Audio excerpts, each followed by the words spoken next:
So here we go. Here's where the story ends. The final day of the 2016 IPC Athletics European Championships in Grosseto, the Stadio Olimpico Carlo Zucchini, the 1960 Olympic venue, which has seen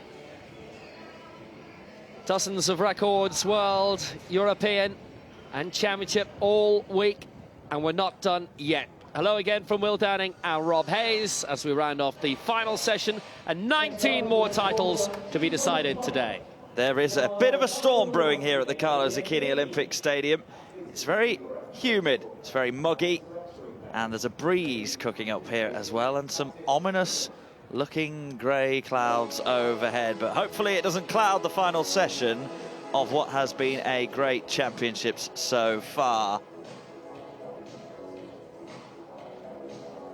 29 Celsius, bit muggy today. That's pretty much what it's been all week, actually. Humidity is 55. Wind speed is going to be quite blowy, I think, today. 19 kilometers, and the wind direction heading towards the south. Cloudy at the moment, due to be sunny a little later. We'll see if it is. It's some of the windiest conditions that we've had since we got here a week ago. So the usual morning of busyness, of European records, of glory, and of world records too. Discus won the women's shot put at F20. She twice broke the world record, going to 16 meters 10, 16:04 first of all. Championship record for Vladislav Frolov for the men's shot put F32. Another gold for Russia. There are now 3 for Lithuania, as Mindaugas Bilius won his second by claiming the men's discus throw in the F37. European record for Igor Sharov for the men's 400 meters T13 final, as he added another gold medal to the one earned earlier in the week. Andrei Krupin claiming the men's shot put T33 at the seated event, and further glory for Russia, the men's 200 meters T36. Evgeny tossed it off in the end, getting past Greg Barrett of Great Britain to claim Russia's latest gold of these European Championships. Records right across the board. They've won 5 more golds than their record haul in Swansea. They've now won 35 more medals than the record set in Swansea 2 years ago. Great Britain with 20 golds, 51 medals. Poland 19, France 10, Germany 9. It's been a very, very good competition. Spain and Turkey 6 gold medals each, and Finland, thanks to their exploits on the track, 5. 12 medals for Bulgaria and Italy each. 6 for Serbia, 5 for Ireland.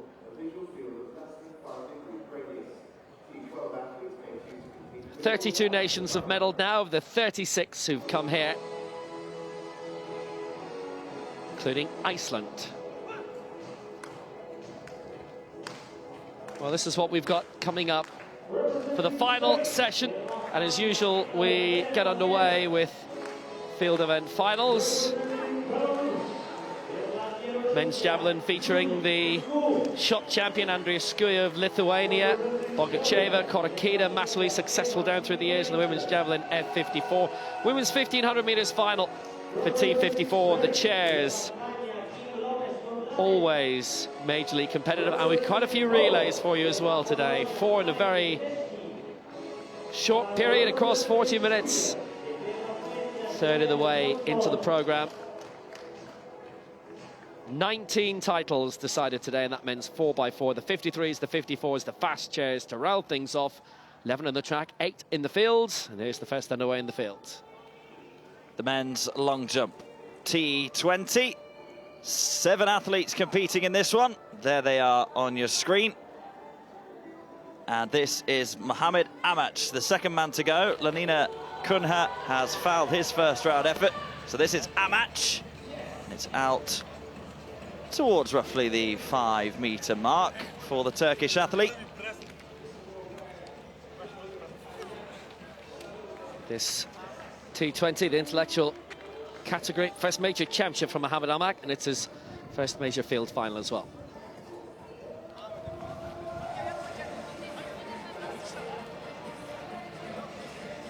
In the heats of the 400 meters earlier in these championships, Amach now in the long jump pit here on the final day. And it's 5:22, a very solid opening round effort for Mohamed Amach. About out in the 400 semis. Lenin Cunha with the foul First time around for Portugal, and here's his colleague Carlos Lima, who was 8th in the 400 metres final from Praia de Vitoria, 5th in the 400 metres in the last Europeans. He was 11th in the long jump there and finished 12th in the long jump in Doha at the Worlds. Here comes Lima here. Belted out the board quite well. Season's best 5.75. That would be more than good enough for this. Lifetime best of 6.14.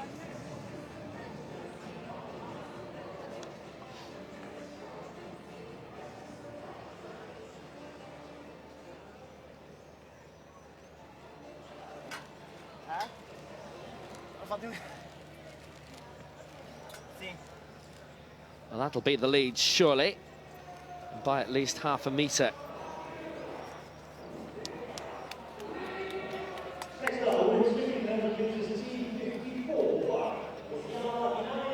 $5.75 and Carlos Lima's in the lead. And that is a season's best. First on track then in the final session, the women's 1500 metres T54 final. 4 athletes in this: Helbling of Switzerland, Kocherova of Russia, Wallengren of Sweden, and Abdikaramova also of Russia. Wallengren and Abdikaramova had somewhat of a collision in the 5,000 metres. Abdikaramova was disqualified from that, and Wallengren was boosted up to silver. So these athletes have got up against each other a couple of times already at these championships. So this is Abdikaramova, silver in the 100 and the 400. Not so much joy in the 5,000, as I just said. This is Wallengren, who's right next to her. They'll be hoping to avoid another tangle. Silver in 3 events, these championships, Wallengren. But here's Natalia Kocherova.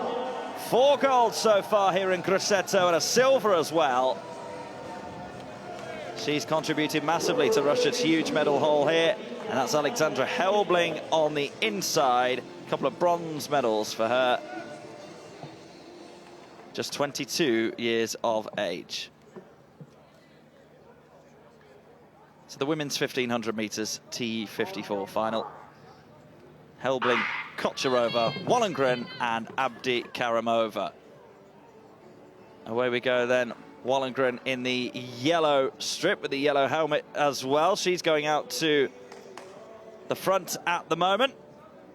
Close by is Natalia Kocherova, and running in third at the moment, Abdikaramova. Helbling might find this a little bit tough going as the race goes on. It's Wallengren out in front at the moment. Kocherova, who's had such a good championships in second. It's very bunched up in these early stages, all very close together in a line as they come down the home straight for the first time, which will see them left with 3 laps to go. Wallengren leading as they cross the start-finish line. 3 laps to go. Wallengren taking it up with Kocherova in second place, Abdikaramova in third, and Helbling in fourth. 2 bronze medals for Helbling so far, and a third place in the 100 metres, which was non-medal for her. Kocherova with those 4 golds and the 1 silver today. Wallengren with 3 silvers. One of those upgraded after being shoved in the final bend by Abdikaramova, who's disqualified for that. It was silver for Abdikaramova, but for that, she silvers in the 1 and the 4 anyway. The 1500 metres, one of these distances where you may wish to go on your own and stay there, but Wallengren has decided to give up her turn at the front and let Kocherova through, but Wallengren still staying up near the head of affairs. Abdikaramova behind in second place, and Helbling taking up the rear at the moment. Wallengren being very shrewd about where she's positioned herself. Kocherova's taken up the story, 2 laps to go. And when they go around again, it'll be the bell. It'll be very serious. Wallengren, our former leader, has just dropped all the way back to the back of the pack at the moment. So it's Kocherova that leads from her fellow Russian Abdikaramova. Alexandra Helbling of Switzerland currently in third, but not a lot to choose between the 4 of them at the moment. Kocherova gunning for 6 medals from 6 in these championships so far. Abdikaramova staying close to her. Really is not a lot between these 4 at the moment. It's about who is going to time their race. As we say, you can either choose to take it up yourself, or you can choose to sit in the pack and back yourself if things get a bit pacier, and that's exactly what they're doing with the two Russians now. Kocherova and Abdikaramova have just started to open up a little bit of a gap on Wollongren and Helbling. Wollongren's gone past Helbling again, back into third. Kocherova leads at the bell from Abdikaramova.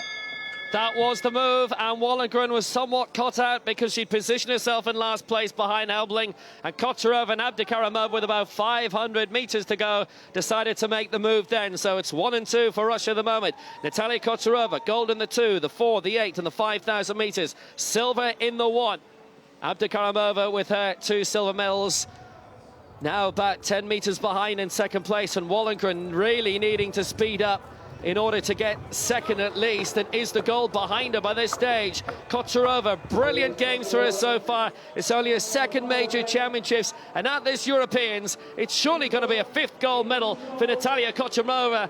Abdikaramova's performed very well. It's going to be Abdikaramova against Wollongren for second place, but here goes Kocherova again. Perfectly timed this by Natalia Kocherova as she wins a 5th gold medal. A real tussle to the line, and Abdikaramova will take second ahead of Wollongren. It's Russia 1-2 with Sweden in third place and Switzerland fourth with Helbling. And when they made that big move with 500 to go, the rest were caught out.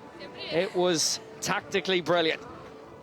Another terrific display from Natalia Kocherova. 5 golds from 6 and a silver as well for her. She has had such a brilliant championships. Only other medal was in the relay, the 4x400 at the World Championships last year. And now she's added 6 more to her career total. 26 years of age, Kocherova, and a real dominant force in the T54 classification. More medals than anyone else at these championships, and she is the one who will get all the acclaim, and rightly so as a result. Well, Tatiana McFadden has done something like this at a previous major championships of the world in Lyon back in 2013, but that's 5 gold medals now for Kocherova. 6 in total, 5 gold, 1 silver. Good form heading into Rio, certainly, but lots of big guns will be there waiting for her. McFadden and Cher and Ballard, de Rosario, to name but 4, and there will be lots more than that besides. Always lots of fun, the T54, no matter what it is, even if there are a few names missing. Still really good racing. So the first track final of the last session, producing a championship record. 3:32.28. Kocherova taking it for Russia. Abdikaramova second for Russia. 3:35.91 a new lifetime best, with Wollongren the bronze and Helbling in fourth.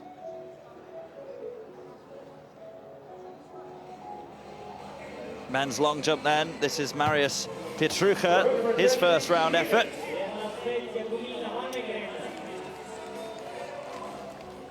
The lead at the moment is 6:11, set by Lenina Cunha of Portugal. Looks like a decent effort out from Marius Pietrucha. Decent indeed. 6:41 is good enough for top spot early on. A couple of milestones could be surpassed today. Russia now with 47 golds, only 3 away from 50, and they're only 7 medals away from 125 overall.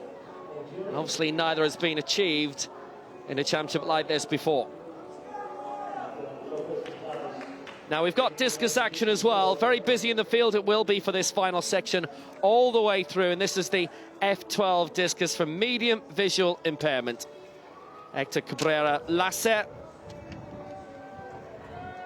reigning European javelin champion, going into this. Silver in the javelin here this week, though.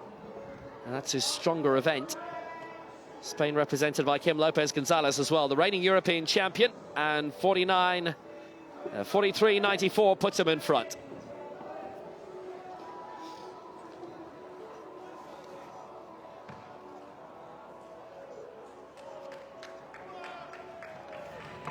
Zoran Tadic in the men's long jump in this intellectual category in the 20s. The Croat has gone out a great distance here. Well, the 20s always provide us with really good competition, and such it is again here. European champion It's his best event, and actually a lot in this men's long jump are only here to compete in this. Winds are picking up, and that will aid the long jumpers. 7 meters 21, a championship record, and Zoran Talic is in the lead, and it will stand as a championship record too.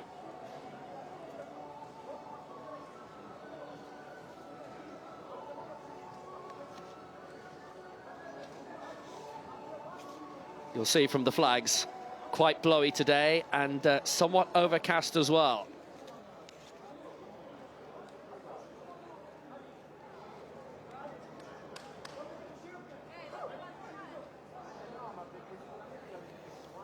It is feeling pretty close here at the Carlo Zucchini Olympic Stadium.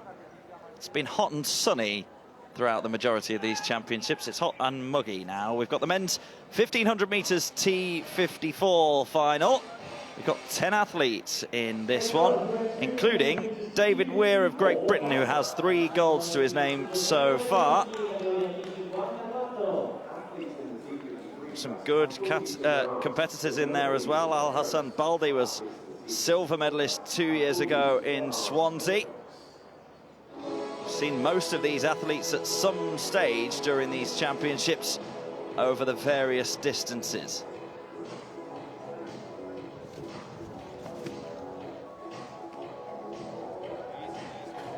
So that's Ivan Goncharov.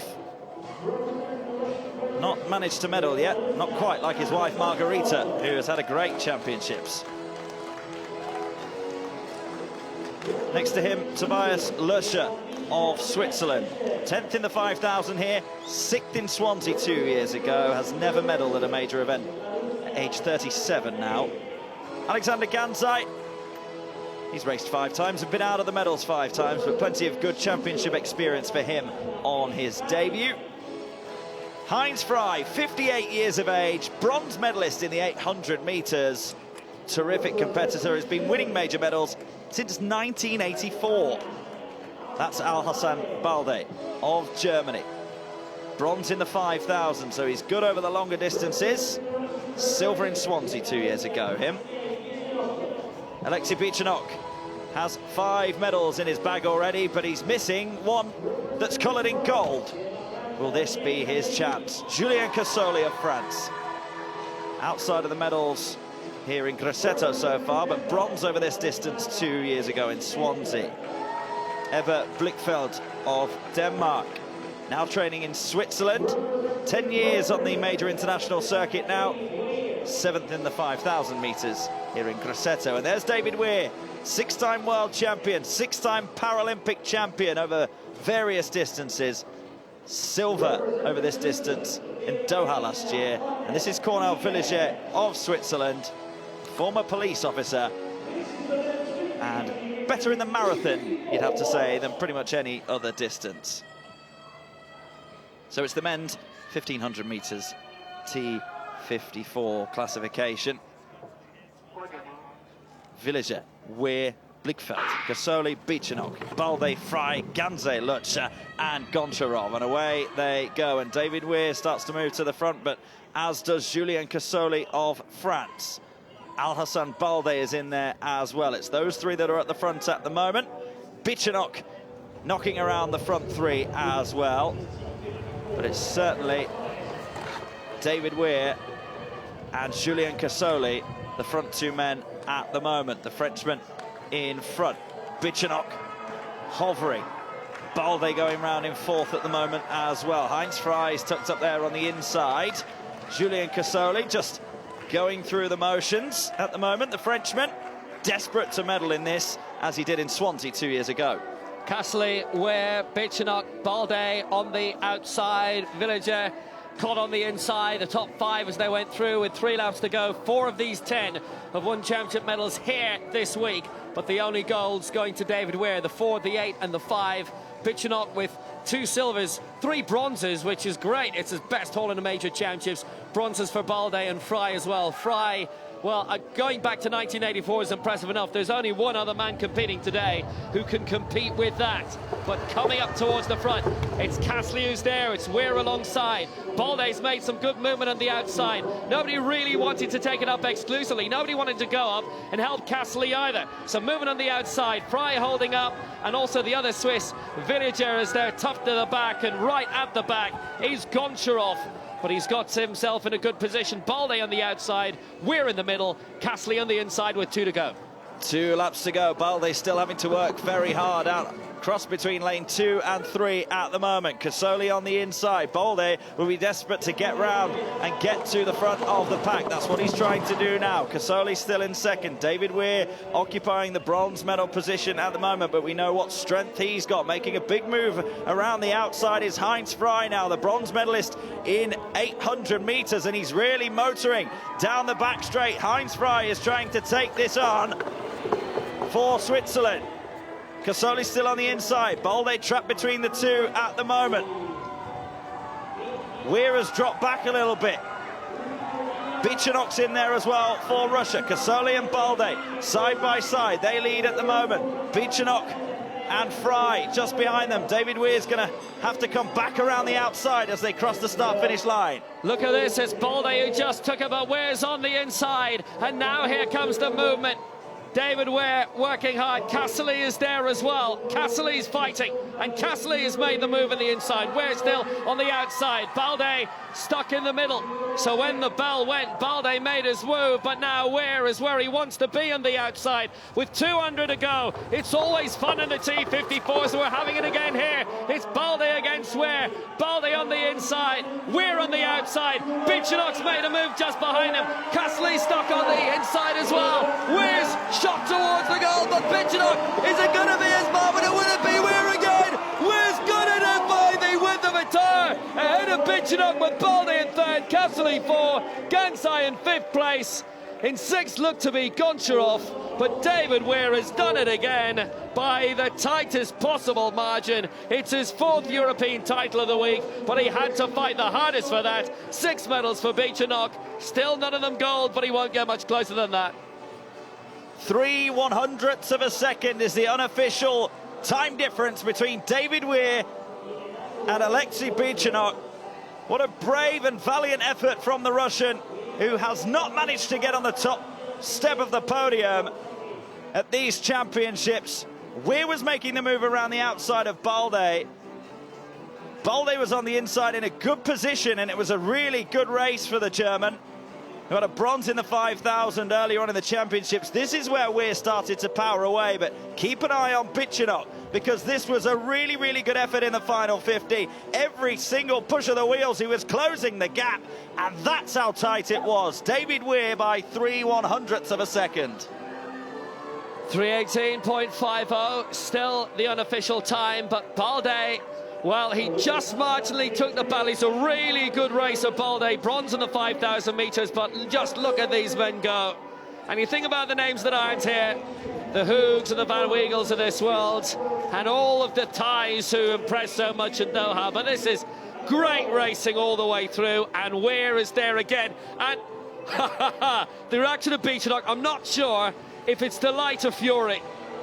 That's his 6th medal for him. He's having the championship of his life. And if Bichenok had come in there and got the gold, you wouldn't have begrudged it for him. He certainly would have deserved it.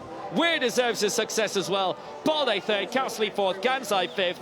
And that was just pure great racing in an event that always produces it. Terrific stuff. David Weir has entered 4 races here in Grosseto and won 4 gold medals. He just does not know what losing is. David Weir, 3:18.50. Bichenok, 3/100ths of a second behind. Balde got the bronze for Germany, holding off Casoli, who had a great race in 4th. David Weir, 3:18.50, 300ths of a second. He's got the timing of, I don't know, Jamie Vardy.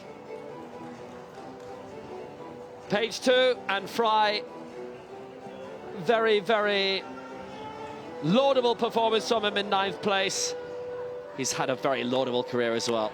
Men's long jump T20 then, after that excitement. Talic is our leader, but Lenin Cunha finally got off the mark in the second round with the 6:11. Foul in the first. So here's attempt number 3. For a man who is the reigning triple jump world champion, but that's not an event here. Silver in the long jump in Swansea, bronze in the long jump at London 2012. 2000 Paralympics. He actually runs his own athletics club as well to find and develop great Paralympic talent. The club, Lenin Cunha. 6 meters 32, he moves into 3rd place.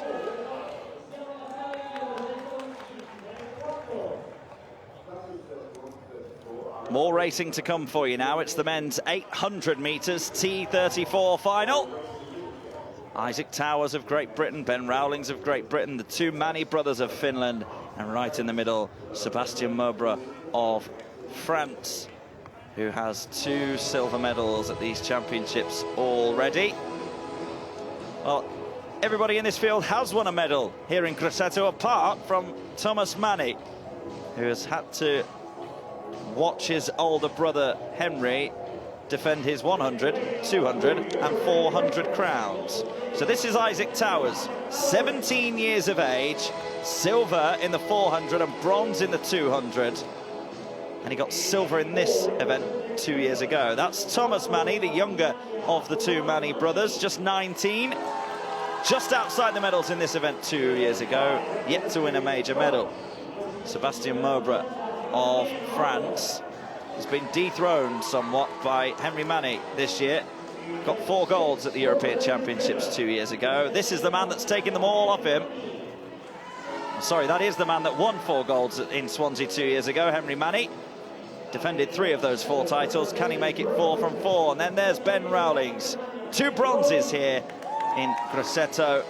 Made the switch from swimming to athletics about 5 years ago, and it's certainly paying dividends for him. So the men's 800 metres T34. Towers, Mani, Maubre, Henry Mani and Ben Rowlings. 2 laps of this terrific track.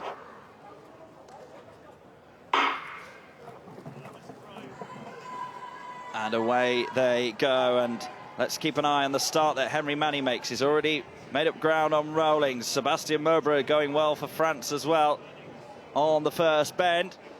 Henry Mani will want to get himself out in front and lead this race from the front, the Finn. And at the break, that's exactly what's happening. With him is Ben Rowlings of Great Britain, and in 3rd at the moment, Sébastien Maubre. Sitting there in 4th is Isaac Towers, and it's the younger of the Mani brothers, Thomas, at the back. So it's Mani front and back, and it's Henry out in front at the moment. As they come around into the home straight, Mani just in front and keeping himself there as they take the bell. Isaac Towers trying to make a move around the outside. Still Mani leading, and he's pushing away. Isaac Towers moving into 2nd place past Ben Rowlings here. So Britain 2 and 3 at the moment as Mani starts to push away. And there in the orange chair is Isaac Towers, who is really going to put Mani under pressure. 17 years of age. Towers, almost a hypnotic spiral in the middle of his wheels there, and he's trying to go around the outside of the final bend, around the outside of the great racer Henry Mani, who's looking to make it 4 title defences from 4. Has Isaac Towers got what it takes to get past Henry Mani? They come into the home straight, side by side. Has Isaac Towers got enough to keep going? He has! Isaac Towers is going to take gold for Great Britain. Great performance from him. Henry Mani has to settle for silver, and just winning the bronze is Ben Rowlings of Great Britain. But that is some performance from 17-year-old Isaac Towers. Absolutely fantastic for the 17-year-old Lancastrian. And in that situation, you'd put everything on Henry Mani to win. Gold in the 1, 2 and 4. You can add on the 8, and that's the clean sweep he had in 2014 in Swansea. But this time, he's finally at a European level, met his match. Somebody is able to beat him. Isaac Towers with really great stamina. Finished twice behind Mani in Swansea 2 years ago. Didn't even reach the final of the 200 metres of the Worlds. Was way, way down the field in the finals of the 4 and the 8 in Doha. In this situation, you'd still say that this is Mani's race to win. Towers on the outside. Mani's been here so many times before, even though he's still quite slightly. He turns 26 in 2 days' time, and then Towers begins to go for it. Great pace on the outside. He's got those great spiral wheels, and now Manny knows he's in a big race here. And does he have enough? He just lost a little bit of momentum there and trying to straighten up. Had problems, no problems with the momentum of Towers. Away he goes to get the gold. Absolutely phenomenal from Isaac Towers. Even here on the home straight, you'd still back Manny just because of his prowess in major championships. 3 goals from 4 for Henry Manny, but he's had that one snatched away from him in the 800 metres by Isaac Towers, who improves as the distance in the race gets better. 4th in the 100, bronze in the 200, silver in the 4, and that's gold in the 800 metres with a new championship record. Henry Manny produced a lifetime best, and it was only good enough for silver, and Ben Rowlings held off Sebastian Mowbray's lifetime best to get bronze for Great Britain. What a brilliant race in the men's 800 metres. And it's the first time Henry Manny has not won a European Championship final. Men's long jump, the T20. This is Petruczka of Poland. 6th in the triple jump, 7th in the long jump in Doha at the World Championships last October. Looking to get a really strong mark on the board here, and I think he's done that. Actually skipped his second round go. 6:41 in the opening round. Put him into second place. It's his first Europeans. Championship debut was last year. He's from the Gorzowiec-Kopolskie area in central Poland. 6:59, and he goes into the silver medal position. But Talic is still our leader by a long way. Kim Lopez-Gonzalez dominating at the moment in the discus as the wind swirls up even more stronger here. This is the F12 final, leading from the first round, 43.94.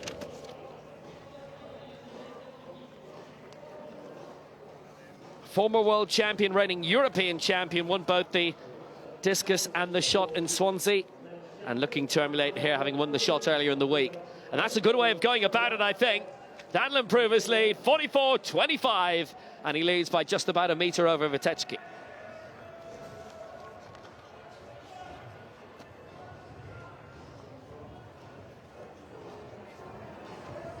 Well, we are just about calming down from that terrific men's 800 metres with Towers dethroning Manny. But it's not settling down here at the Carlo Zucchini Olympic Stadium. It's blowing a bit of a gale here across the grandstand. Open sides to the stand. Back to the long jump, and for Croatia, Zoran Talic, our leader with that championship record, 7:21 in the opening round, a foul in the second, and he's flown out in the third brilliantly. Reigning European champion, silvers at London 2012, and in the last 2 World Championships as well. He was the Croatian Paralympian of the Year and taking the European title back in 2014, and he looks well set to do it again.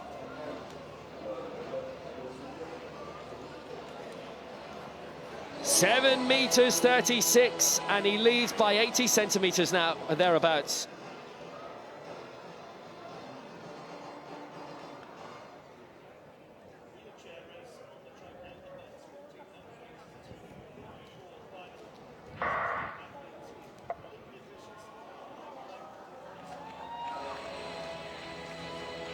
More in the long jump. This is Kapuzlu now of Turkey.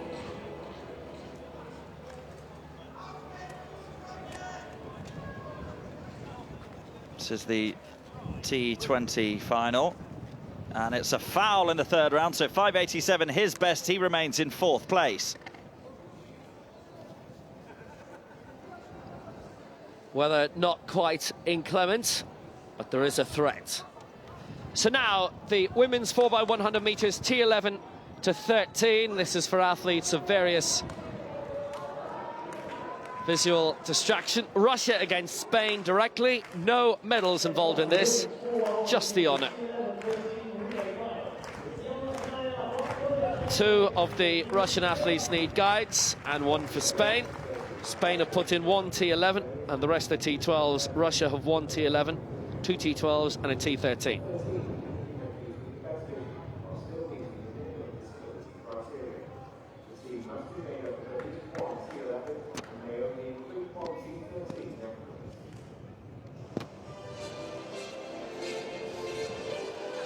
So starting off with Russia and Veronika Zatova, who has alongside her guide Dmitry Slepov. Anna Kulinitz-Sorokina, Irina Baranova and Alina Samagalina are all in this. Slepov and Bistrov are the guides. For Spain, starting off will be Leah Biel-Quintana with the guide David Alonso Gutierrez. Then it's Sara Roldan Fernandez, Sara Martinez. We've seen them do very well in the sprints and the jumps, and Meritxell Playa-Faust as well.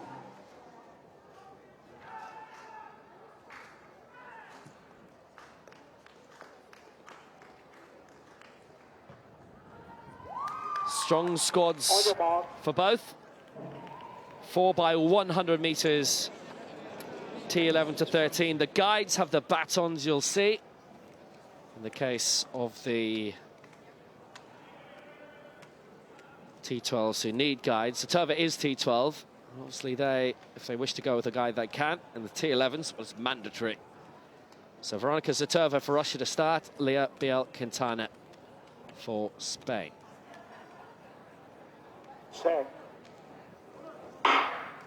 So away we go. Actually, I thought that was a solid start by Biel-Quintana for Spain, but Zatova's got lots of running at her legs in this first leg.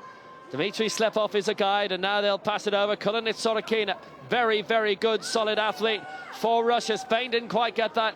Change over right. Sarah Fernandez Roldan was grasping at it, and she's well behind in second place now. It's going to come to Irina Baranova for Russia into the lead, and away she goes. Sara Martinez about to take it up for Spain, and it's taken up very well for Russia. It was a quite long changeover. Spain are absolutely nowhere at this stage, and Russia are coming through. Samagalina and Bistrov. Spain gone. Samagalina is going to take it. Bistrov alongside and crosses the line. 49.3 or thereabouts. And Spain, it all went wrong, I think, in that second changeover. It was second to the third leg changeover for Spain. Sara Fernandez Roldan couldn't get that baton to Sara Martinez onto leg 3. Whether she went too early or got the call too early, it's hard to say. But over on the far side of the track, Spain lost it, and Russia just a second outside the world record. It's a new national record for Russia. It's a really, really solid run. Of course, it's about getting the baton round, but they got it round extremely quickly. Sub 50 seconds for the first time in their nation's history. It's a bit of a shame, actually, from a Spanish point of view. The second leg, quite a bit went wrong, and the first changeover as well for Spain, which we'll study in a moment. But Zatova coming away. Biel-Quintana had a very good start for Spain. The changeover with Sara Fernandez Roldan didn't go according to plan at all here. Arm was out, grabbed it, but by that stage, Kulinitz-Sorokina was away. Now, Fernandez Roldan giving to Sara Martinez here. No problem with the Russian changeover. What about the Spanish one? Just went all awry, and they ran out of their sector, and that was the end of that. And Baranova was away, giving to Samagalina, and Russia were on the way to success. Glory in the first of the relays in the final day. There are 5 in total. Always a fan's favourite.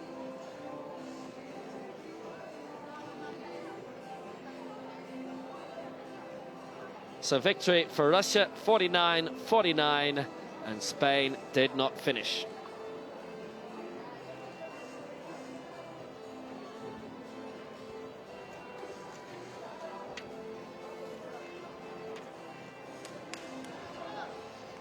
Going over to the men's javelin. Schultz, his 6th attempt. Matthias Schultze, bronze in Swansea 2 years ago. Final effort, 43.92. His best, 45.83. Top spot. Going back to the long jump, and Carlos Lima trying to break higher. Competition is wrapping up shortly. It's gone very fast indeed, as indeed has the javelin. So then this men's long jump for Portugal, Lima in 4th place, 6:06. 'He's had 2 no jumps so far. 6:06.94 5.75, finding himself down in 6th place. 6.32 would be in the medals. Oh, he loves that. 6.06 for Lima. Season's best, and he's up in a 4th place. It's back to the javelin. This is Alexander Sabota. Bronze in the long jump here at Grosseto already, and that's a huge roar from Sabota. I think he might have liked that one. 31 years of age now, Sabota. 49.02, his best, and he's back on top. So now back into the long jump, Francisco Perez Carrera from Vigo, their Paralympian the year in 2014. He finished 8th in the Europeans that year, 9th in the Worlds the year before in Lyon. But he's a little bit down the field here. Needs to pick up his form. 6.22 lifetime best for him set this year, so he's in very good form coming into this. That's only 10 centimetres away from what would be a medal. That lifetime best didn't use a huge amount of the board. Francisco Perez Carrera comes from Galicia, right up in the northwest of Spain. 5.86, and he stays in 6th place. 2 fouls along the way as well in rounds 2 and 3.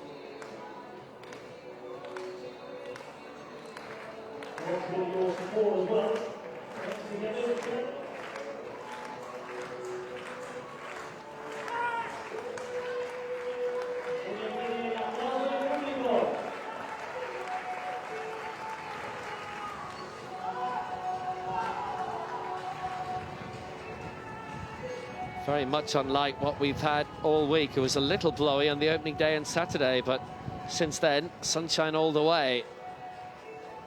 It's a full week since those astonishing storms. It's just as well we didn't have the first day of the championship then. So, for Turkey, Onur Kapuzlu, he's very competitive here. First major championship, the 18-year-old, he's gone an all right distance there. Actually, I think he's probably improved on where he's been. 5.87. After the second round, he finished 7th in the 400 metres and 8th in the 8. So he has a bit of stamina in him, definitely.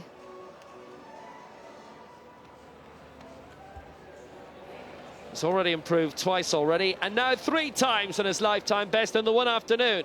5.94. Still a bit away from the medals, though.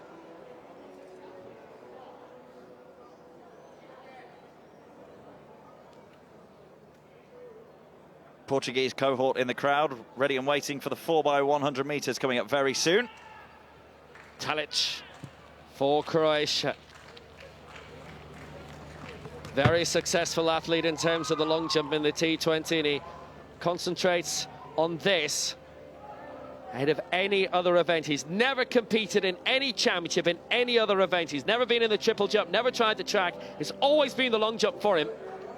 And as he's the reigning European champion, and as he's in pole position to do 2 in a row, you can't blame him. 6.99, doesn't improve, but he's our leader by a long way.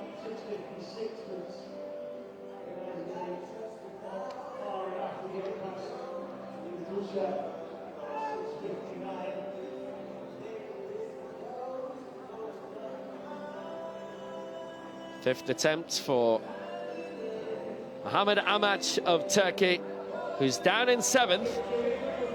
He's ploughed in at around 5 metres.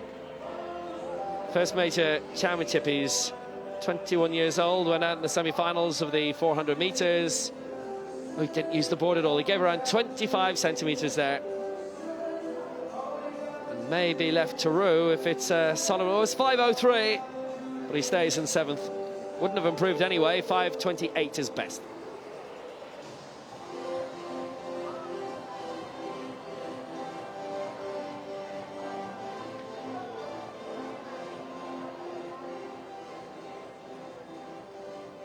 That's what I always say, crowds good. They can be higher if you come along. Free entry all the way. Onur Kapuzlu of Turkey, his penultimate try. Landed almost vertically. Every Jump has been an improvement on the previous one. Didn't use the board at all there. Now, he's given around 22, 23 centimetres away there.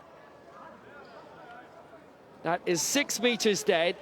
It's his 4th lifetime best of the day, and it could even have been 6:25. Another relay to come now. It's the men's 4x100 metres, T11 to 13. Portugal go in lane 3, Russia in lane 5, and Spain in lane 7. Remember, each team must have at least one T11 athlete. That's the highest degree of visual impairment, and they're only allowed a maximum of one T13 athlete. That's the least severe degree of visual impairment. So this is Portugal. Didn't make it past the heats in Doha last year, but a very experienced squad. Alves, Baptista and Potra have all won the World Championship 10 years ago. Goncalves is the new man in that group.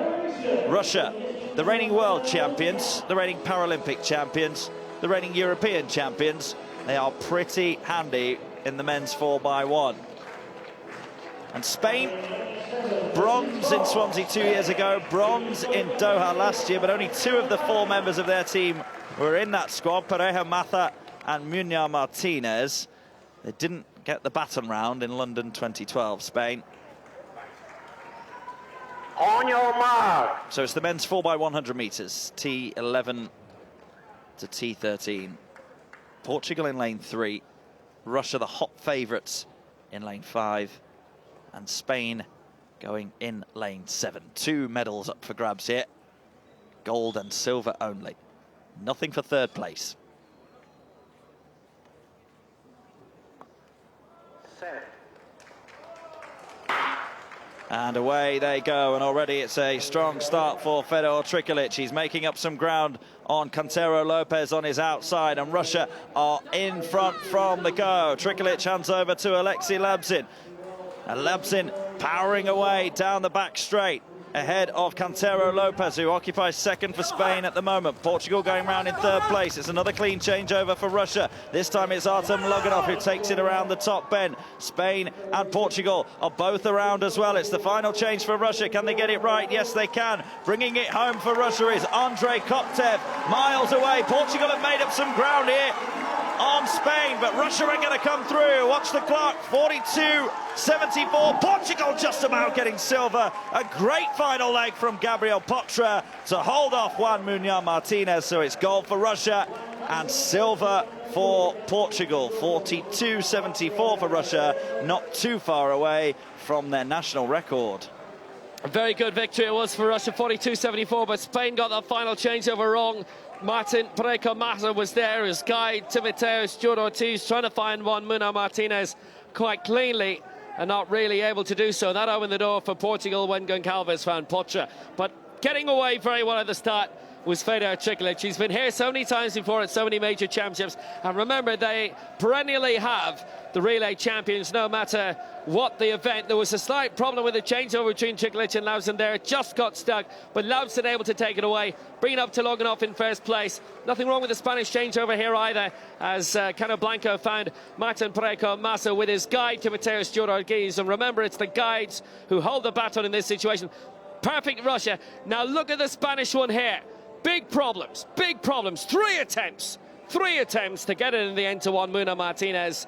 And the flag up as well, so Spain might be disqualified. Luis Goncalves giving it to Gabriel Potra. It's silver for Portugal anyway, and well, Spain in 3rd in the 3-horse race. You don't get a medal for that, so they'd like the final result. It's Russia with the championship record. 42.74 for Russia. Silver there for Portugal, 44.97 for them. Half a second or so away from their national record.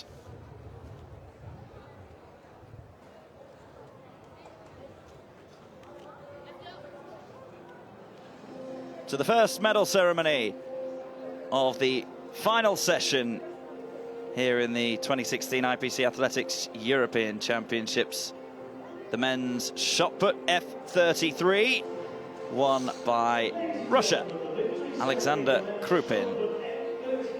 Push that shot out over 10 meters. Was the only man that did so. Only 3 men competing in this. Daniel Scheil there in the red tracksuit for Germany got silver.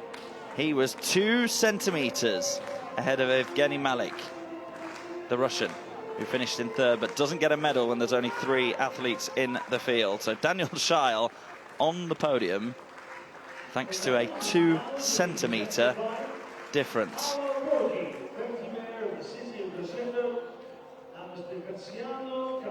Paolo Borghi, the deputy mayor of Grosseto, the city that has hosted us so graciously over the last few days.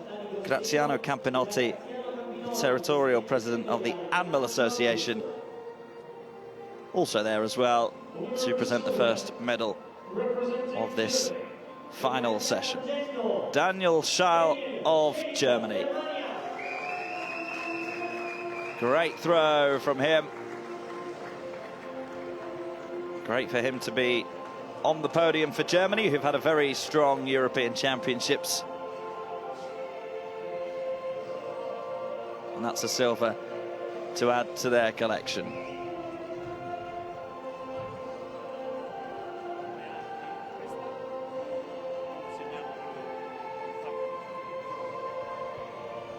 Now we need somebody else to give the flowers. Thank you. Just the medals for you, Mr. Borghi. That's why there are 2 of you there.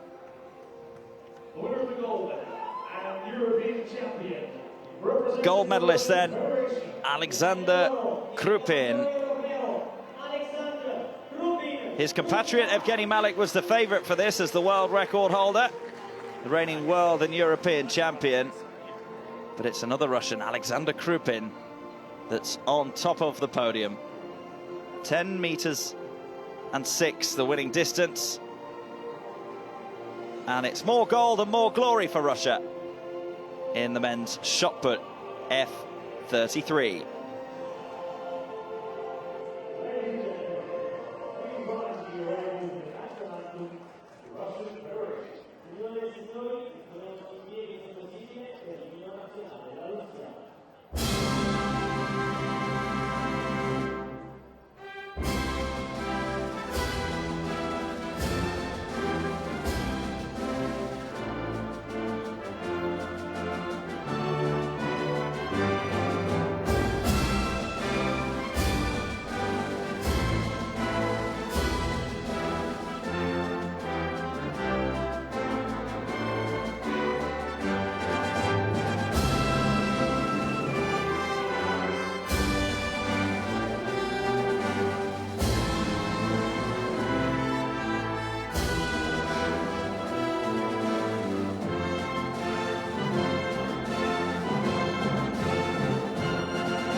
Gold for Alexander Krupin in the men's shot put F33. Silver for Germany's Daniel Scheil.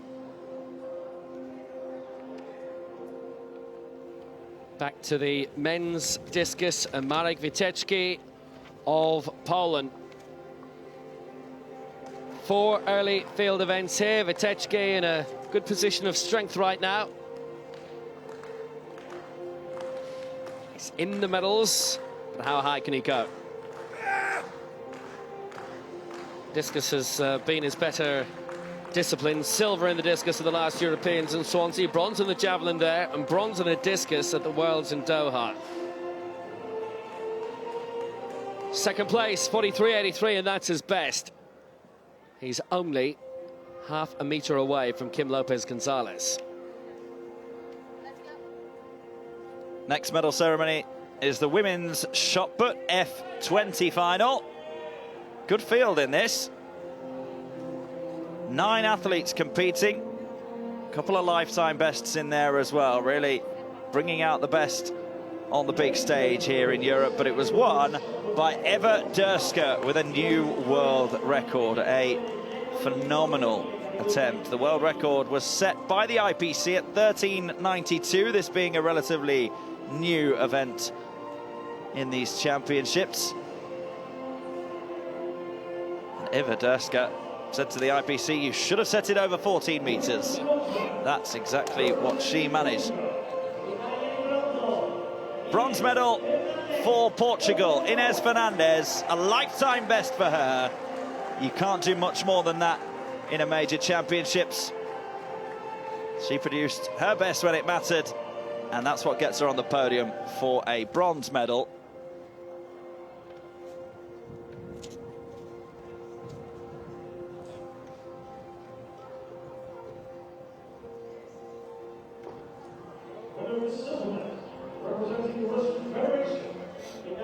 Silver for Russia, adds yet another to their tally. Antonina Baranova. A good metre clear of Fernandes, who finished third.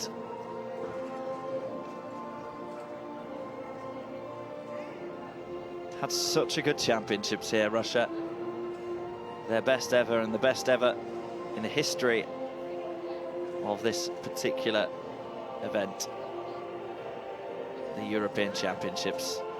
Baranova and silver, but the gold medalist, the European champion and the world record holder, way out at 14 meters 10 centimeters, Eva Durska of Poland.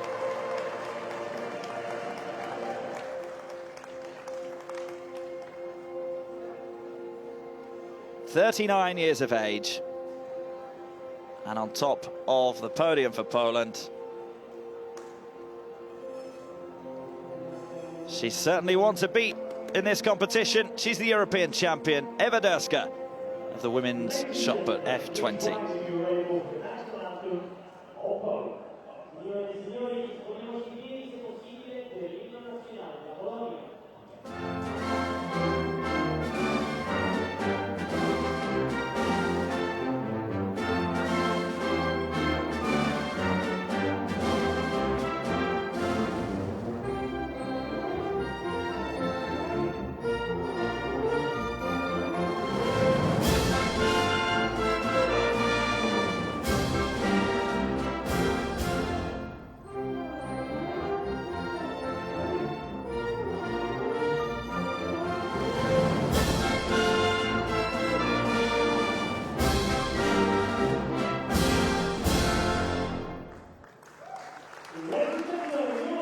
The national anthem of Poland, the most successful athletics championships ever. And Eva Durska, 2 world records set during that brilliant competition.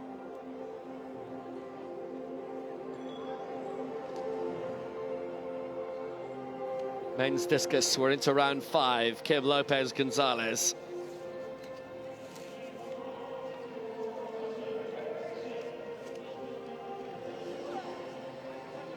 His lead, not as strong as it was. Vitetsky with some good throwing in Mamau, 43.83.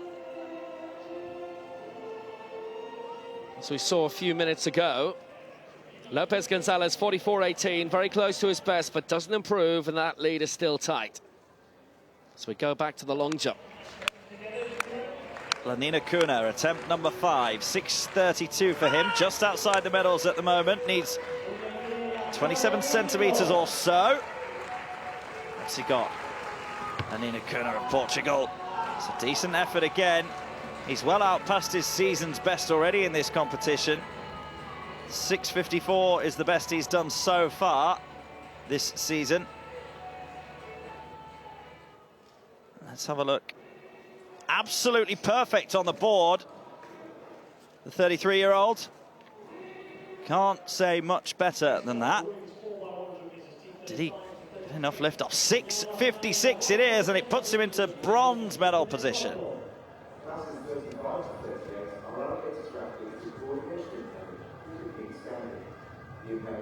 Next final of the track, the women's 4x100 meters T, 35 to 38. Gold and silver up for grabs here, even though Poland won't start. They did declare although they never named a starting team, and they haven't put their athletes out on the track. They are officially quite a late cry up. So it's Britain against Russia for this. 4x100 T35 to 38 across the cerebral palsy categories. Olivia Breen giving to Maria Lyle, then Georgie Hermitage and Sophie Hahn. Lyle and Hermitage with 5 golds between them. Oh, Hahn as well.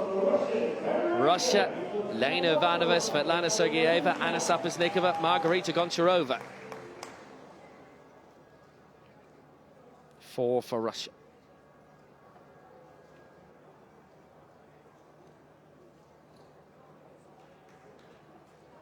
On your marks. Straight shootout for gold and silver. Olivia Breen, Lena Ivanova to start off.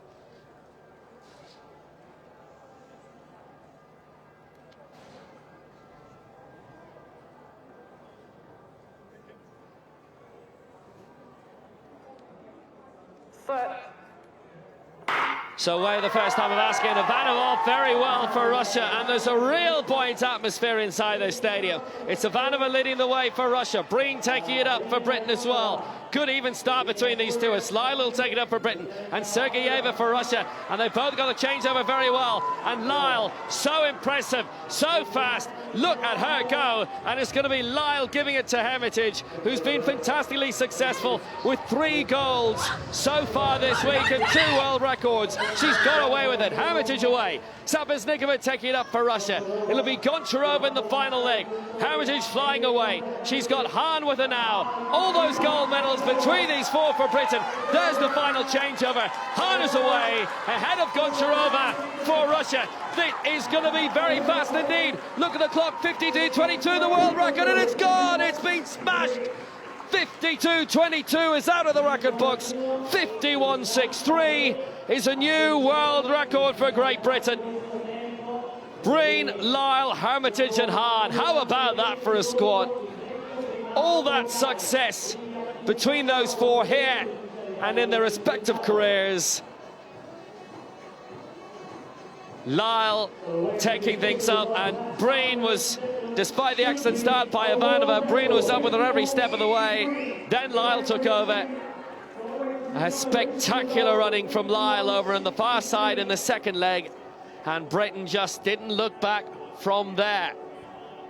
Sergeyeva in trouble, Lyle so deft, brilliantly fluid, and then Hermitage to take it away. That's 2 gold medals, giving it to 3. That changeover was just about there. It was just in her hand as they stepped out of the changeover section. Great Britain get away with it with the skin of their teeth. It's a really, really quick performance. The last changeover there was much better. Hermitage getting out the way for Hahn.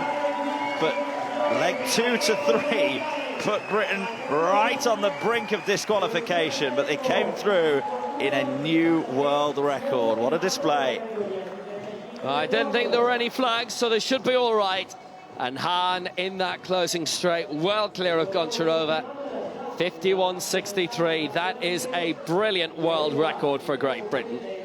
And they've taken over half a second off it as well. It was theirs from Doha and the World Championships. And Britain feeling just champion. They have a very well-deserved gold and the fastest time in history. Well, there they go. And there's the world record. No rounding up or down. Breen, Lyle, Hermitage and Hahn, and it's all theirs. Magnificent. Get the flag out. Yeah. Gold for Great Britain. World record 2. And this relay squad well primed ahead of Rio. So Great Britain with the world record 51.63 and Russia in second 53.17.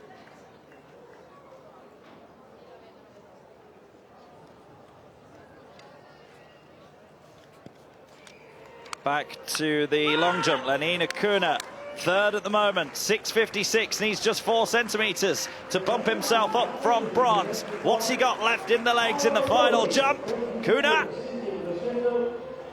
It's another strong effort from the Portuguese.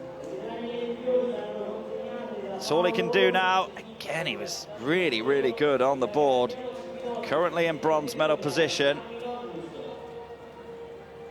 6:53, it's not an improvement. He'll have to settle for third. Still a couple of jumpers left in that. But now it's the women's 1500 meters T54 ceremony. And as soon as the race is done from now on, medal ceremony will be basically within the hour.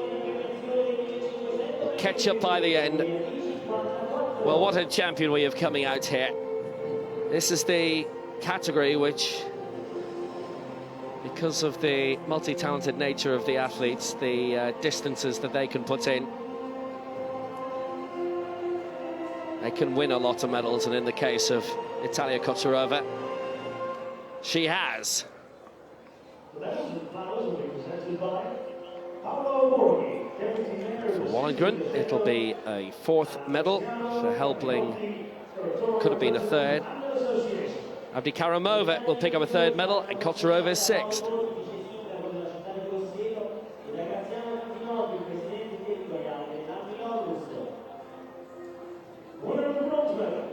Representing Sweden,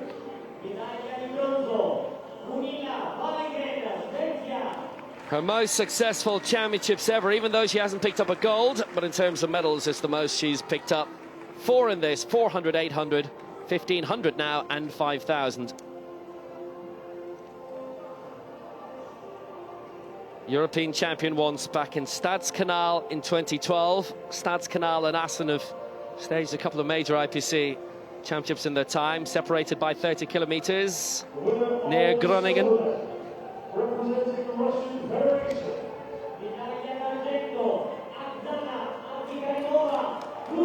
Oksana Abdikaramova, good competitor. We saw that in the 5000. Ruthless. Silver in the 100 and the 400. Now the 1500 meters too. And in the other races she's been in, she's finished twice in 4th position. Disqualified in the 5000 meters. Crossed the line 2nd there. First major championship as well. She's waited a long time to get into the Russian squad. Might have done enough to keep her in there for Rio.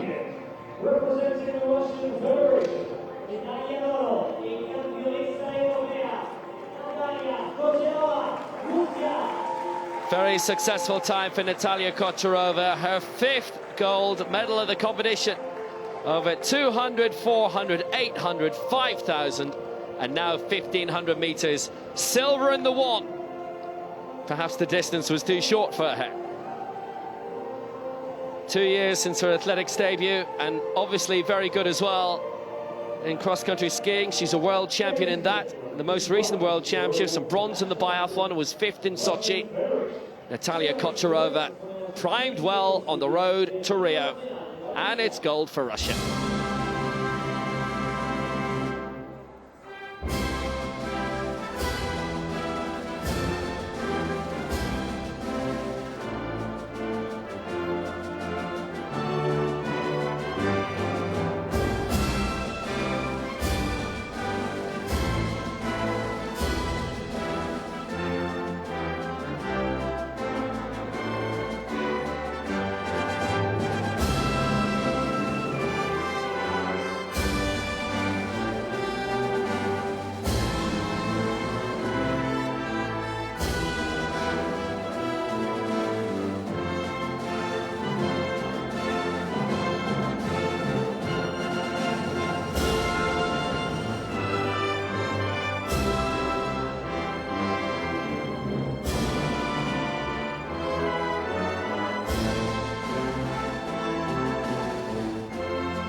Well, they've enjoyed The European champions, the likes of which we've never seen before.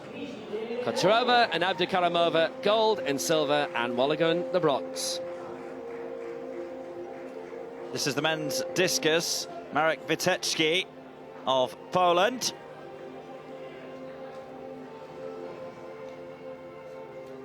Looked out of the sector at first glance, that one from Witecki. That's what the official over on the far side seemed to indicate. It is a foul with his final attempt, so 43.83 is good enough for second place. Petrushka now, this to decide the long jump. He needs 7.36 for the gold. It would be a massive lifetime best for him. Zoran Talic on his way for gold for Croatia, the long jump specialist, with that championship record of 7.36 in the third round. Lifetime best for him as well. Board was used very well by Petrushka. He too, a jumping specialist, hasn't done the sprints here. It is silver for him. Talic will be our champion. Speaking of great winners, David Weir, winner again.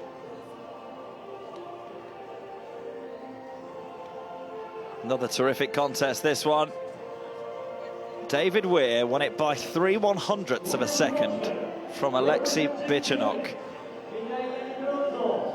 Al-Hassan Balde led for large parts, kept himself amongst the front for the majority of the race. He held off some stiff competition from Julien Cassoli of France to cross the line in third place, Al-Hassan Balde.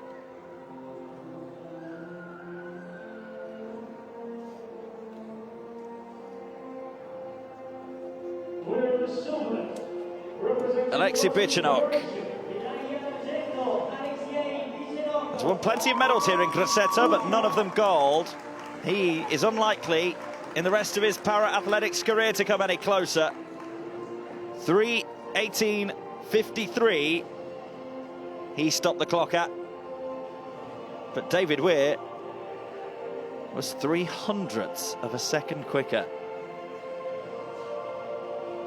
One of the greatest 1v1 battles that we've witnessed here at the Carlo Zucchini Olympic Stadium in these championships, and it was won by this great man. He just does not stop winning, David Weir.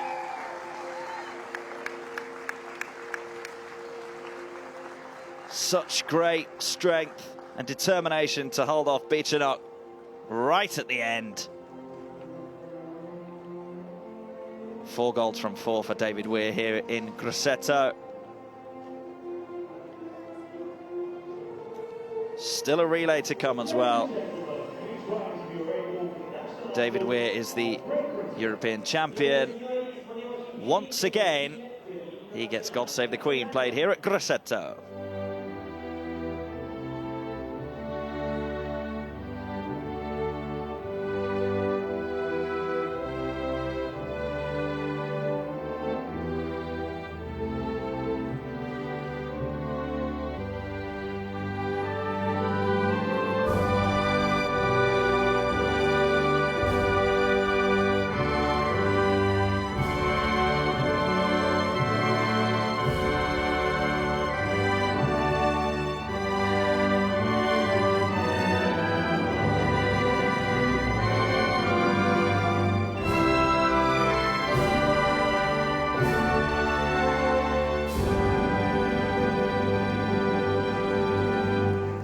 Goal again for David Weir. 1,500 metres European champion by 3/100ths of a second ahead of Bichenok, who will have to settle for silver once again. Balde bronze for Germany.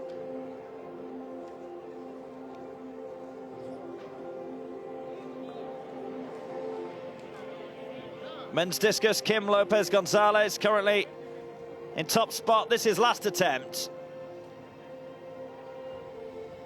Can he finish in style? The Spaniard launches it out over 40 meters. His lifetime best, 48.75, Lopez Gonzalez.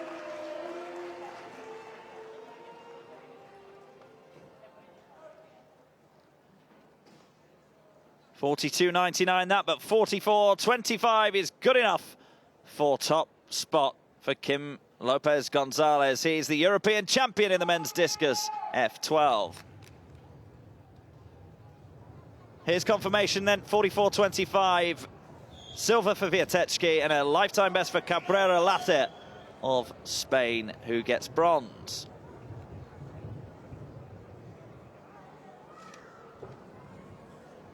Back over to the track, the men's 4x100 meters, T42 to 47.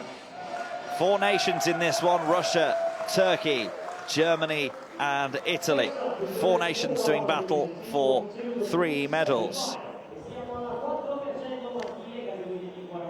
Russia have a team that features 3 medalists here in Grosseto. Germany will be extremely strong, and Italy are in the greatest relay form in their nation's history. So Russia then led out by Prokhorov, 2 medals. Kotlov's got 3, Trinov's got 2. Mikhalkov yet to medal. Can he change that here? Turkey, the only nation that haven't got that baton round in under 50 seconds in history. Individually, for those 4, not the greatest of championships. Germany are super strong in the sprints and super strong in this particular category. Streng and Fleurs in particular, keep an eye on them. And Italy, the home nation, in good form this year.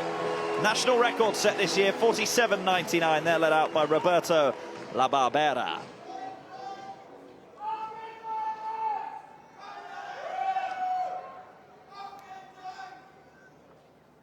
Plenty of support in the home crowd.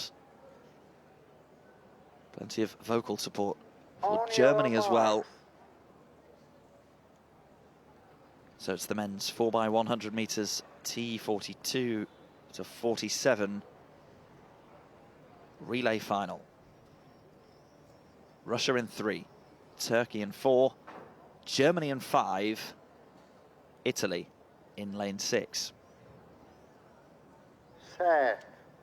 1 lap off the track, 4 men from your nation to do it, and it's a strong start by Germany's Marcus Rem, already making up ground on La Barbera, and Germany have got out absolutely flying here. Great start from Marcus Rem. He holds over to David Berra, who's leading. There was a fall there, and it looks like Italy are out. Russia trying to make up ground now through Kotlov, but it's Germany who lead. Felix Streng, twice a silver medalist here in Grosseto, coming around the top bend. Germany well in front. Russia trying to make up ground through Trunov. Streng hands it over to Johannes Fleurs. It's a clear changeover. Germany powering home here through Johannes Fleurs. Keep an eye on the clock again. It's going to be quick. It's 41.5, European record. Russia gets silver. Italy come round in bronze, but we'll wait to see whether they had an issue with the changeover. Turkey crossing the line eventually through Baristelli, but that is a dominant display from Germany. Johannes Fleurs brings them home in a new European record. Well, you look at that squad that Germany have their Reims, Streng, Berra, Fleurs, European record, rounded down, 41.49. And you look at the medals that they've won as well. Fleurs with a couple in the sprints. Reim obviously is very fast down the take-off board himself in terms of the long jump, but he's a decent sprinter in his own right. He has made his name brilliantly in terms of the long jump, but as a sprinter, very, very decent. Streng and Berra in the middle lanes, excellent. And the Italians just went horribly wrong there as La Barbera passed it on to Di Marino, and it just faded a little bit there, but they try to get back up into the 3rd place. As for Germany, absolutely no problem with this whatsoever. Russia, even at this stage, were well behind considering the good names that they had in their squad, and there was no going to be denying Germany from this stage when Fleurs took it over. Good changeover, and he did floor it in the final leg for that new European record. Terrific recovery from Italy as well, because the changeover from La Barbera to Sadfi was really difficult, and La Barbera went to ground, and Sadfi stumbled a little bit, but he got back on the go and came home in third for the home nation.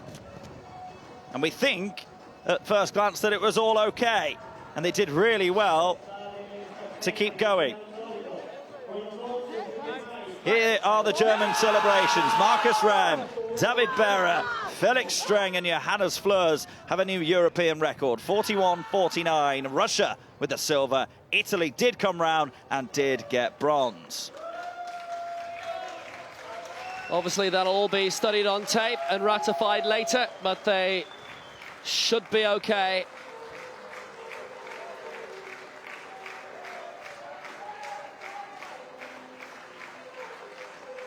Spain disqualified, I can tell you, in the 4x100 11-13 final. There was a flag against them late on in the last leg, but it was immaterial in the end, as they were going to finish third. So Germany with the record here, national records for everybody. Germany with the European record, Russia, Italy and Turkey all with new national records.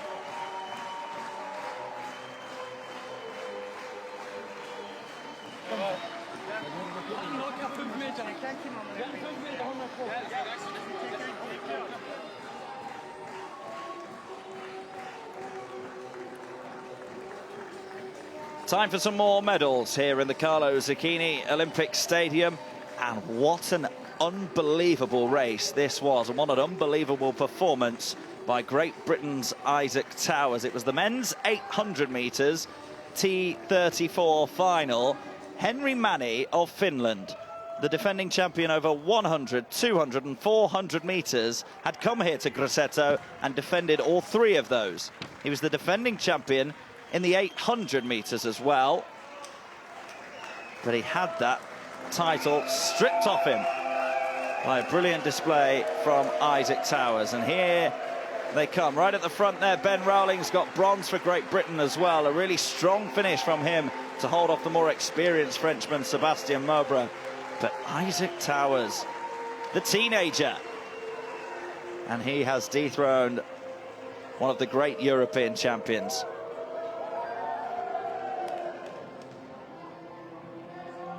And on this occasion, he's not the middle athlete, Mani.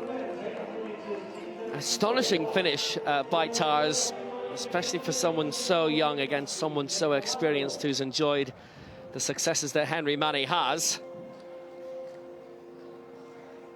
Strange situation for Henry Mani to find himself in.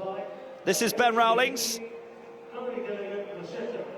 He was the bronze medalist in the 100 metres and the 400 metres. And he got bronze in the 800 metres in Swansea 2 years ago. That was his first major medal. So this distance has served him well in his fledgling athletics career. Gave up swimming 5 years ago to take to the track. And he's been rewarded with his third bronze medal of these championships. Give us a smile, Ben, come on. Just 20 years of age, still a lot more to come from this man. There's the smile, yeah. He is happy about it. Bronze in the 100, 400 and 800 metres. His best ever major championships. Oh, you don't normally hear that. Winner of the silver medal, representing Finland, Henry Mani. He's been in the blue section of that podium 3 times here in these championships, but it's not 4 from 4 for Mani. He'll have to content himself with just being a triple European champion. I say just. Still an incredible feat from Mani, and a really good championships from him. In good form going into Rio. But this man is a European champion for the first time at the age of just 17 years. Isaac Towers silver in the 400 and bronze in the 200, but he is the gold medalist this time. Silver in Swansea 2 years ago at the age of 15. 2 years down the line, he's stronger and quicker. He set a new championship record, and he's the European champion in the men's 800 metres T34.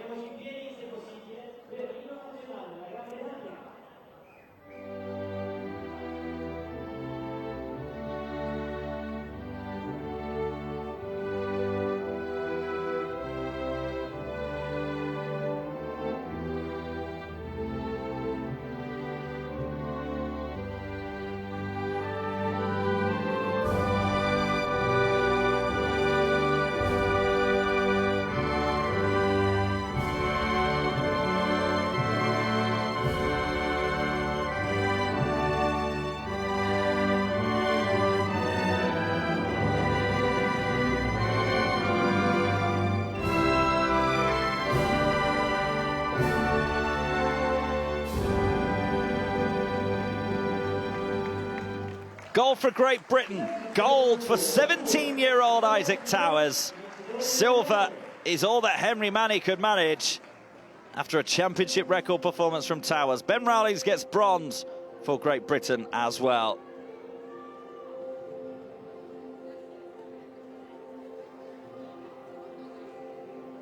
Not gold this time for Henry Manny, but it might just be something that will stand to him in future competition. When you get used to something you don't like when it gets taken away. But you have to say, what a magnificent finish from Towers it was.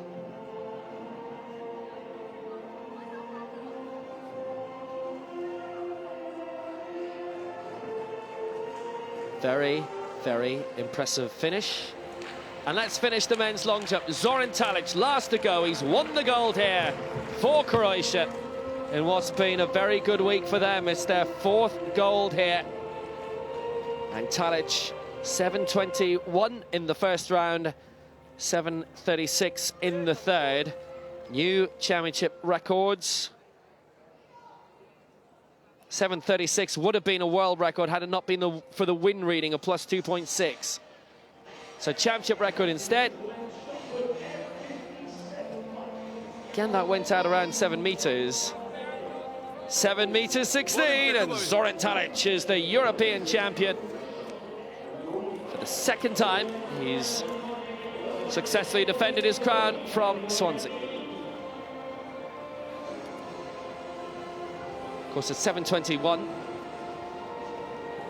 that will count as a championship record. 7:36 is the winner, but that's plus 2.6 in the win gauge. So Talic takes the honours in that championship record. Petrucha with the silver for Poland. Lenin Kunia leading his compatriot Carlos Lima in third.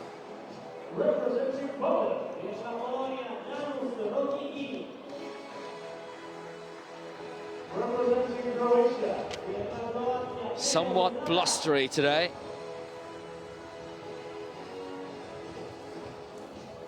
Still a couple of hours of finals left. Plenty happening in the field. 28 titles to being decided on this final day. 19 this evening.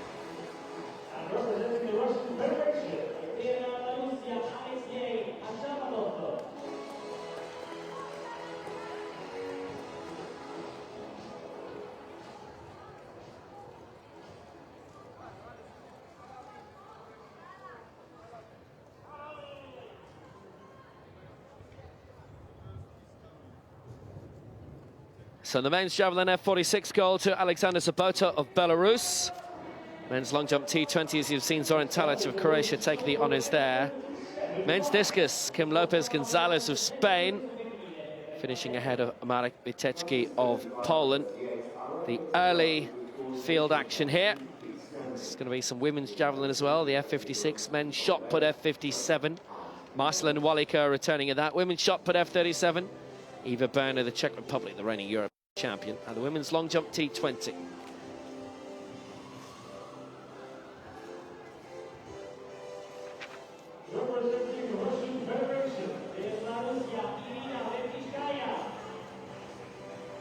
venue which has staged both the World Juniors in 2004 and the European Juniors in 2001. It was high time for another major championship. IPC Athletics Grand Prix every year here. And also very busy on the IAAF circuit. Italian championships regularly held here.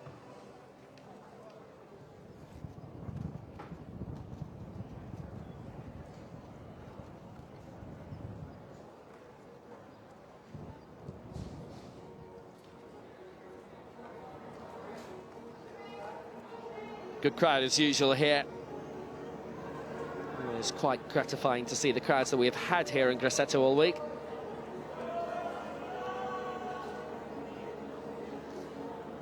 Free entry here at the Carlo Zucchini Olympic Stadium, as it has been throughout these championships. Free to come and watch what have been a phenomenal championships. So far, still a little bit more to be decided. A few more field events just about to get underway here. Women's javelin, F56. Milinkovic of Croatia's in there, Hawkswood of Germany, Dadzita, both of those have medalled already, as has Martina Willing. And this is Milka Milinkovic. Attempt number 4 for her. This is a seated event where the athletes throw all 6 of their efforts consecutively. Now Milinkovic has been around so long, her debut came in the 1972 Paralympic Games. Silver in the 60 meters wheelchair race and bronze in the javelin, and she's still here 44 years on. For 2 decades was competing for Yugoslavia, now Croatia. Croatia's first ever Paralympics medal back in '92. Gold in the javelin in '84 in New York, in '88 in the shot put in Seoul. Paralympic Games weren't labelled as such in the early days, and they were generally held at Stoke Mandeville.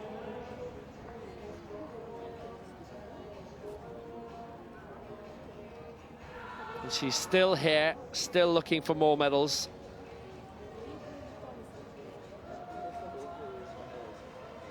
She's the first to throw, so obviously setting the standards for the rest to follow.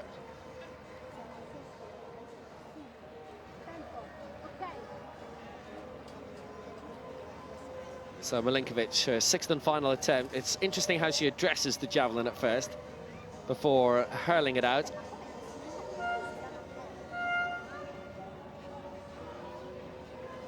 Eight Paralympic medals she's won at a time, most recently 1992, 2 of them gold. Never actually medalled at a World Championships, finished 4th in '98 in the javelin. She's competed consistently all the way through. Heidelberg was her debut, 1972.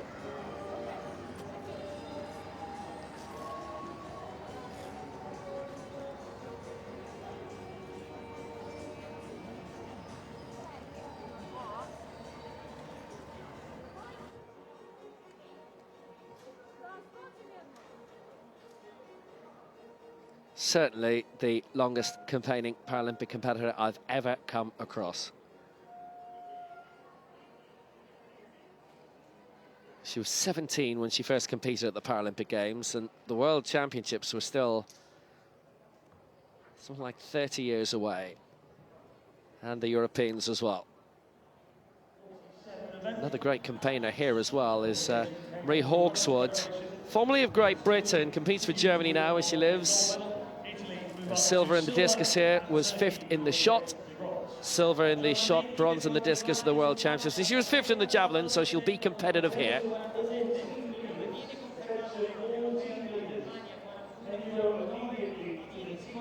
One category event, so it is distance. 14:07 Milinkovic is best in that 5th round.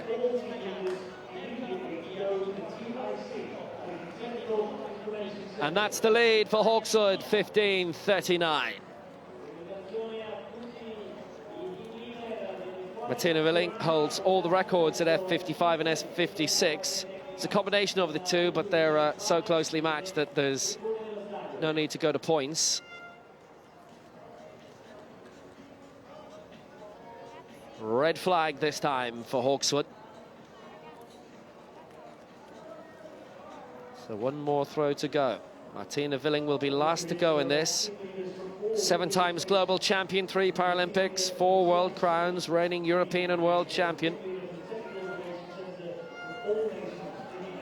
She'll be throwing much later. Your international colleague Hawkswood, that looks much better, much further. Lifetime best of 17.10, and that's around 17 meters.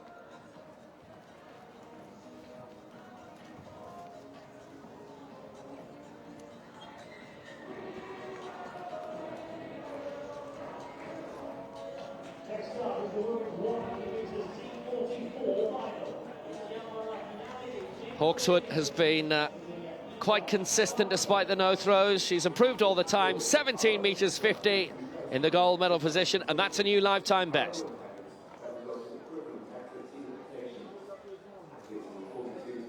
So now the final of the women's 100 meters, T44.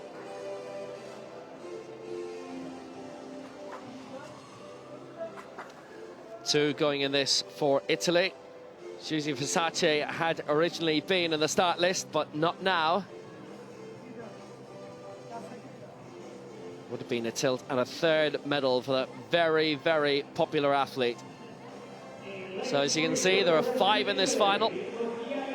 Italy have prospects of 2. Federico Maspera of Italy, 4th in the 200 and the 400 finals, based out of the Bergamo club. She's an oncologist in Como. Laura Sugar, bronze in the 200 here, and it was bronze and the 1 and the 2 in the Europeans in Swansea. A clubmate of Maspero with the Amero runners in Bergamo from Alme. It's Alessia Donizetti, her first major championship, as is the case for the Winter Tour-based Abbasia Rahmani of Switzerland. Winter Tour about an hour outside Zurich. Great athletics capital of its own right. Imgard Ben Suzanne, gold in the 200 meters, silver in the 4, and it was silver for the 4 for her at the Worlds in Doha. 3 silvers in the last European Championships in Swansea for the German, but she's gunning for a 2nd gold here. No Versace in 8 then. It's Maspero in 3, Sugar in 4, Donizetti in 5, Rahmani in 6, and Ben Suzanne in lane 7. The final of the women's 100 meters, T44. Ben Suzanne has had a very profitable week here, the 25-year-old in lane 7.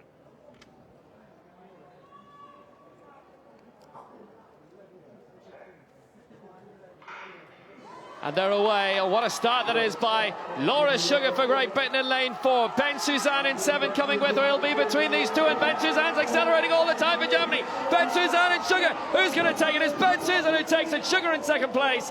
And 3rd, look to be Rahmani for Switzerland. 13.60 the winning time, and it's a 2nd gold medal for Imgard Ben Suzanne in the 100 meters to go with the 2. Well, Sugar started absolutely spectacularly here, but was reeled in by Ben Suzanne, who had the momentum all the way from there. That was a good race.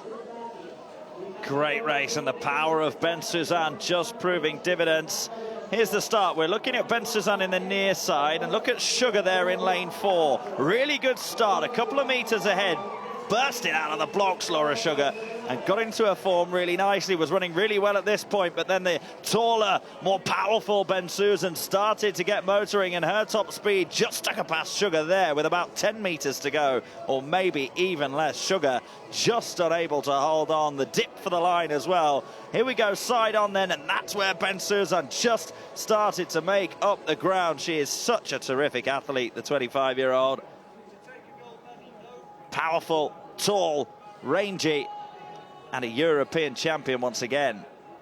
Yeah, Imgard Ben Suzanne takes a 13.60, Sugar 13.70, Abbasia Rahmani 14.78. The medals, German gold, British silver and Swiss bronze.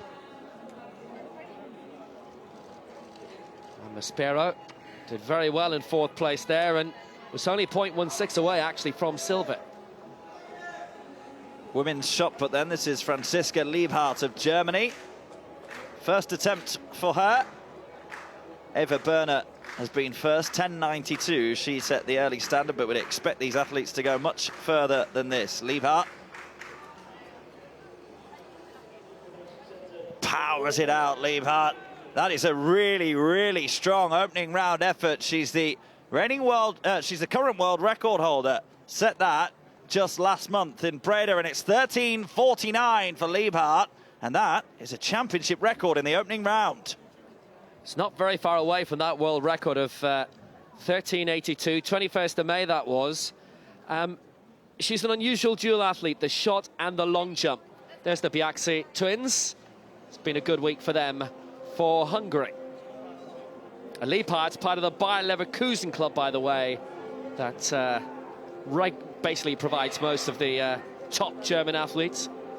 Reim, Flores, Bera, Streng, and so on. So now the relay ceremony. The result had to be ratified. Spain disqualified. They'd been in third anyway. They weren't going to be in the podium, but there was a problem with the last changeover. There was a yellow flag, and then basically became a red one. Had to wait a while for the final result to be accepted, because obviously you will have protests in this situation.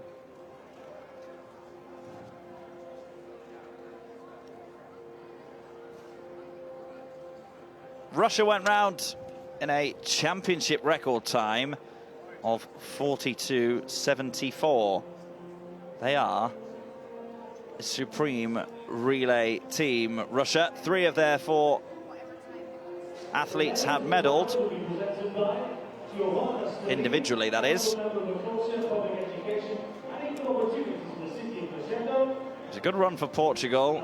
Very crowded podium, as you can expect, because it is a visual impairment category, T11 to T13. So there are a handful of guides up there as well for Portugal. And of course, a couple of the athletes who perhaps weren't named in the final 4 that were selected to run it.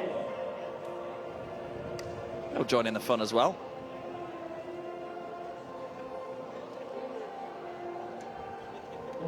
At least for Portugal, they will. Who wants to go first? Don't wave at the back. Come forward. Come and celebrate. There they are. Portugal silver medalists. Really solid run for them. Under 45 seconds. Great relay performance. Rodolfo Alves, Firmino Baptista, and Gabriel Potra have been part of that Portuguese relay squad for what seems like a lifetime. Luis Goncalves is the youngest member of the squad by around about a decade or so. He's got a silver medal around his neck as well, those 4 men. Give it a really good go.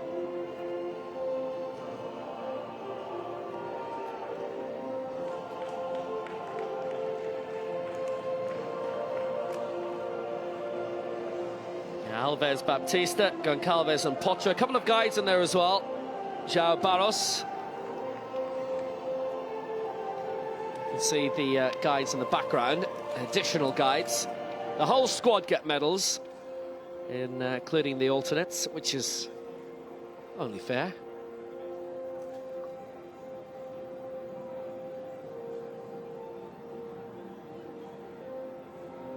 This was Russia's 50th gold medal, and that is quite a milestone for this championship. And European champions, Russian Federation. Supreme in the relay. For a change, Russia. Fedor Trikulic led them out very strongly. Labzin and Loganov had a bit of a potential mishap with the changeover, but it was all right. Then Loganov handed over to Koptev, and he and his guide Sergei Petrichenko brought it home in a record time for the European Championships of 42.74 seconds.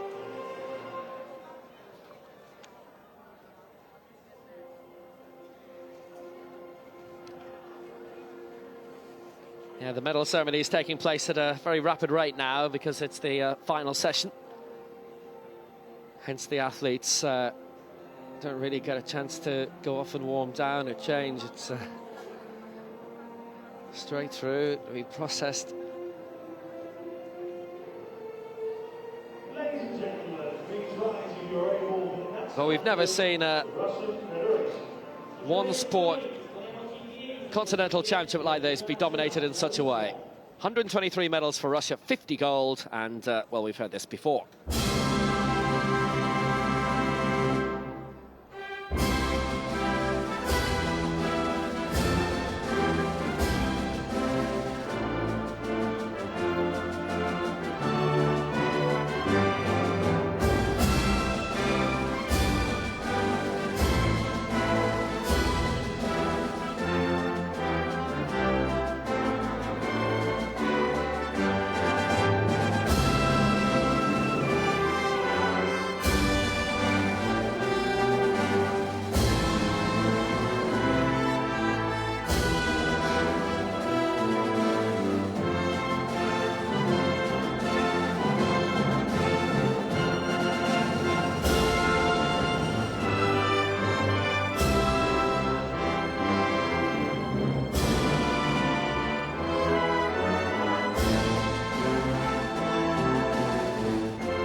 So Russia take the honours yet again. This men's 4x100 metres, T11 to 13.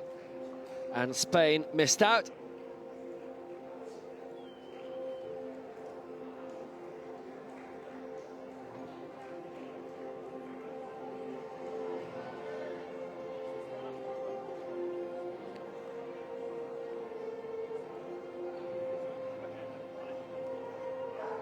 So back to the women's shot, and here's one of our champions of the week. Vertinskaya, her third attempt of the competition.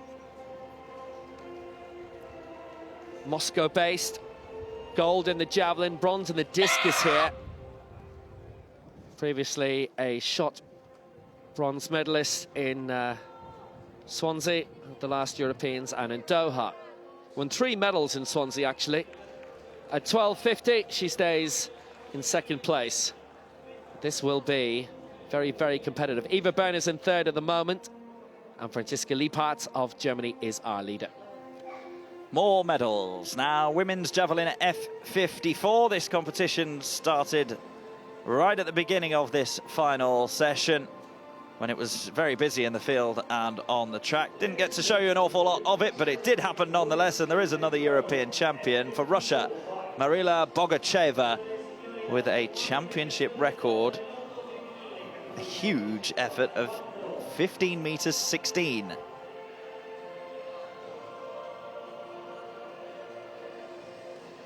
Yulia Nezhura of Belarus was the silver medalist.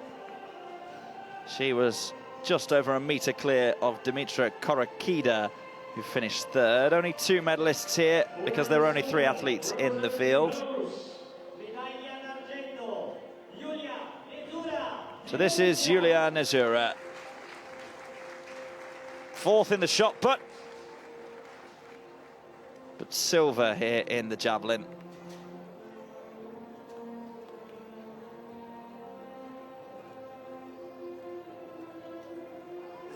"40 years of age now, Nezhura, but up there on the podium.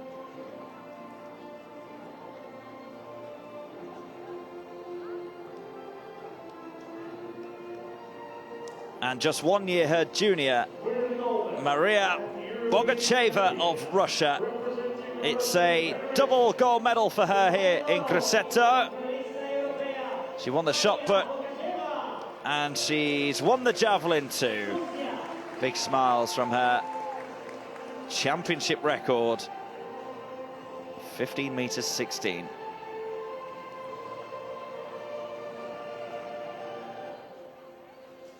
And would you believe it, Russia are top of yet another category here at the European Championships. They're top of the medal table by a long, long way. Bogacheva won this by a long, long way. She's the European champion in the women's javelin F54.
I'll name that tune in two. Another Russian success. Maria Bogacheva takes it for Russia in the women's javelin. Nezhura of Belarus in second place.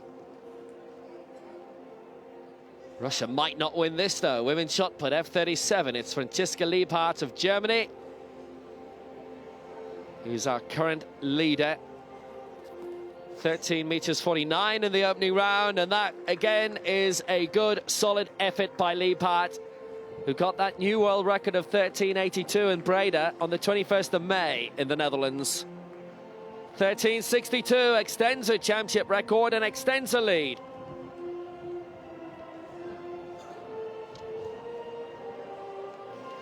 Back over to the medal ceremonies.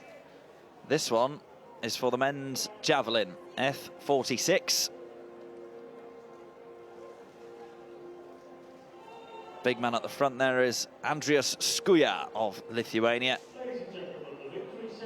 He got bronze. That's the gold medalist there, Alexander Subota of Belarus. And there in the red tracksuit, Matthias Schulze of Germany was our silver medalist. Bronze in the long jump for Subota, but he's on top spot in the javelin. Lifetime best for Andrius Skuja. Can't say fairer than that in a major final. He seems pretty happy with that as well. Almost half a metre clear of Ciprian Barayan of Romania, who finished fourth. Good effort from Skuja. Matthias Schulze, 45.83 was his best effort. Over 6.5 meters clear of Skuja. Season's best for Schulze. And the silver medal round his neck for Germany.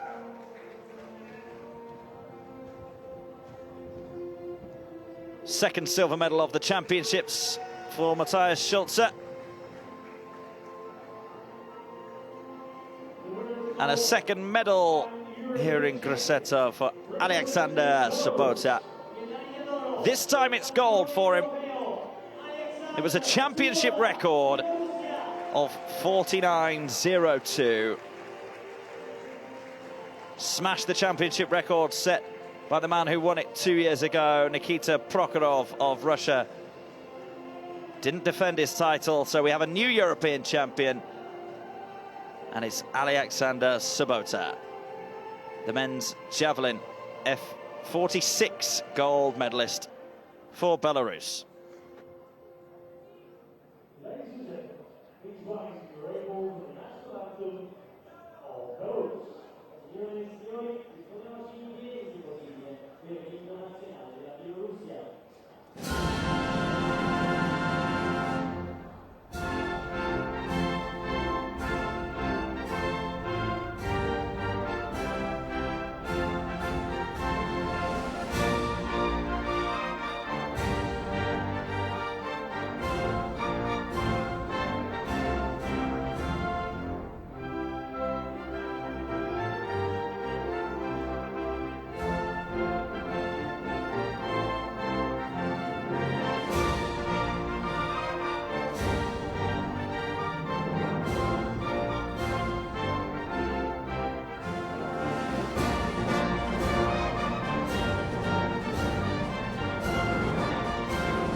Alexander Sobota of Belarus, the European champion in the men's javelin F46. Silver for Schulze, bronze for Skoya.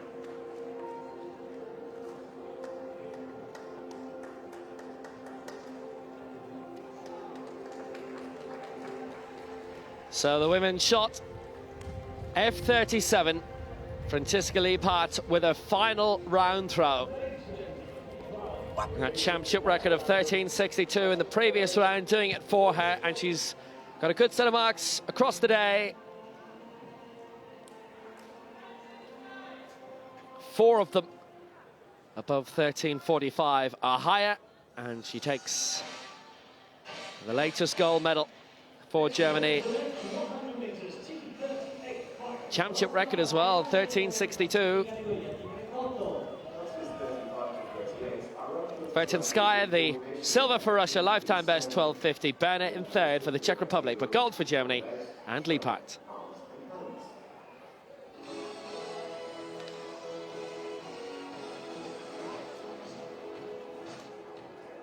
Coming up now then, the men's 100 metres T38 final. The reigning champion, Andrei Vadovin, goes in lane 3 for Russia.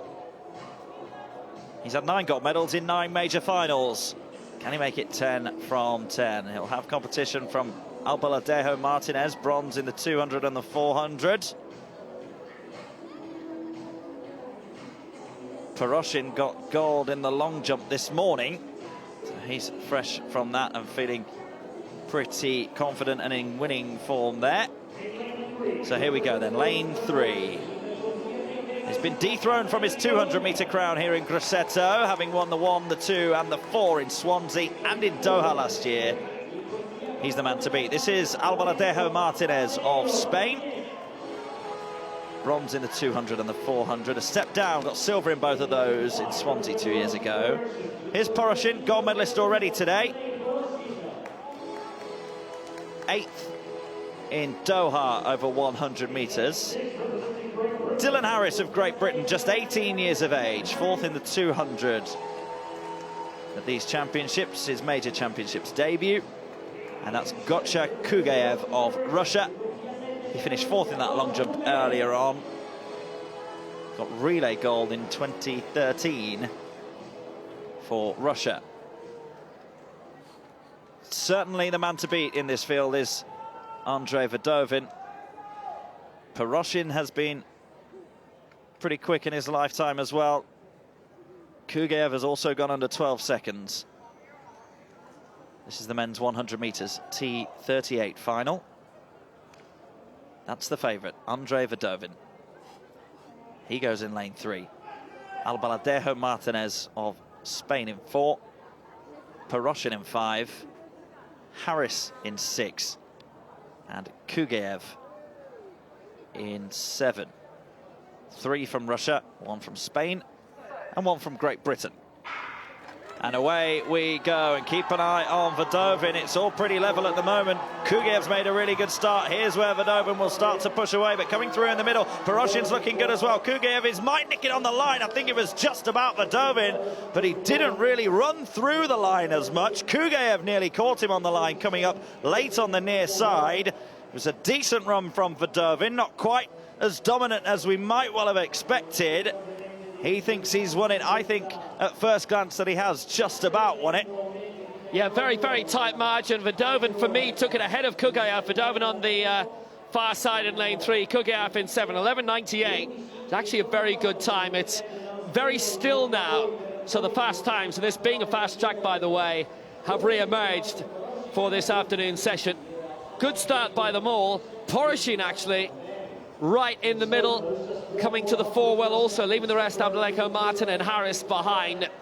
Russia 1, 2, 3. But look at the near side. Kugayev very close to nicking it. 1/100th of a second in the end between them. It certainly was Vadovin who took it in lane 3, but the margin couldn't have been much tighter than that. Poroshin in 3rd.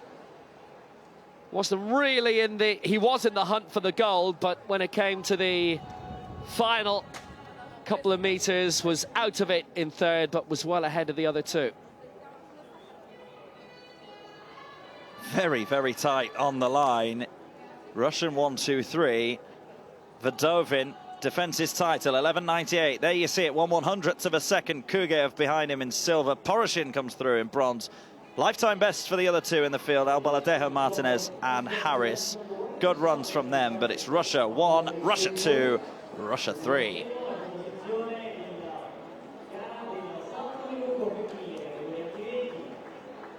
Another clean sweep for Russia. And we've never had a continental championships in any sport as one-sided as this in terms of how dominant Russia have been at the top of affairs.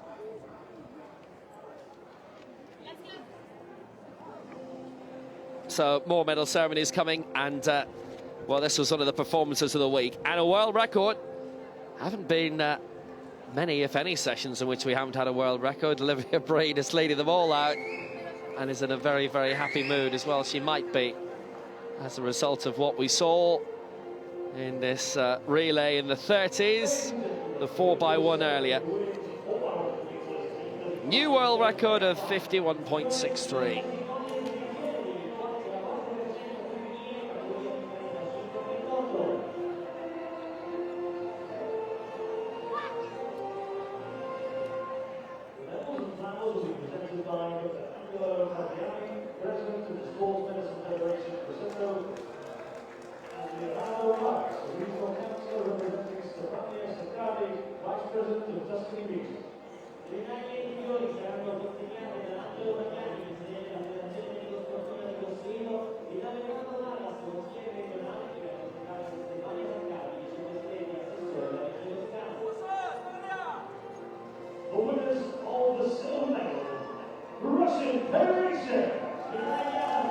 Ivanova, Sergeyeva, Savaznikova and Goncharova. The 4 for Russia. Poland didn't start in this, but because they declared, Russia are entitled to silver medals. Actually means Britain are obviously entitled to medals as well, because this has been the case of these championships. If there are 2 starters in the final, it's no longer a gold medal event.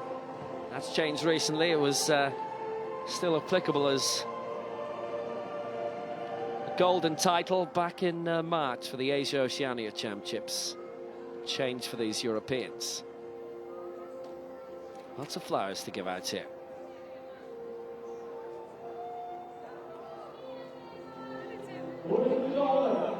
And European champions, Great Britain. Breen, Lyle, Hermitage and Hahn, 6 goals between them going into this.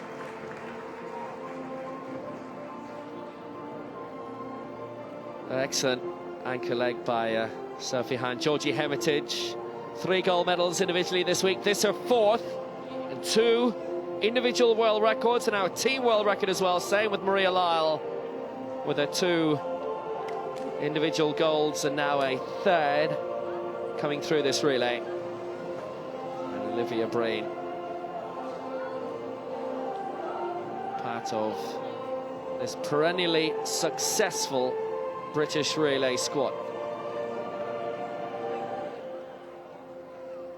Ladies and gentlemen, please rise your able the national anthem of Great Britain. So for Great Britain, it's now 23 gold medals and 56 overall.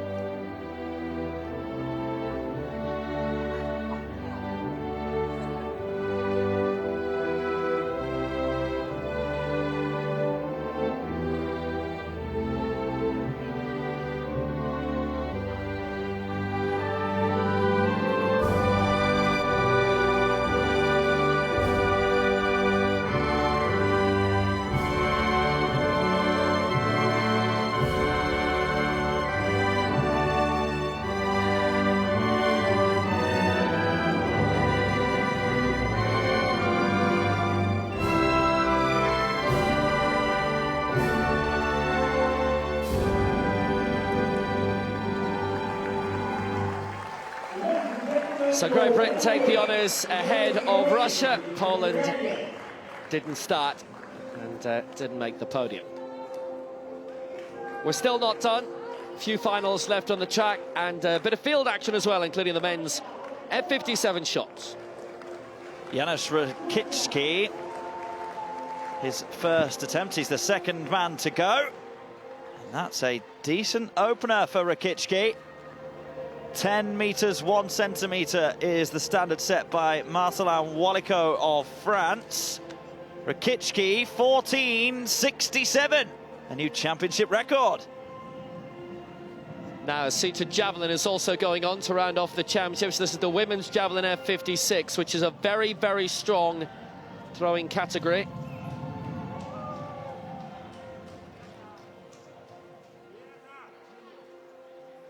It's a good throw by Diana Dedzite of Latvia, who we've already seen enjoy glory here this week.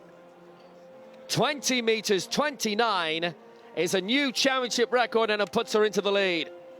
Todorova currently second for Bulgaria, and Hawkswood third for Germany. There's still 3 to throw in this. Medal ceremony now for the men's discus F12.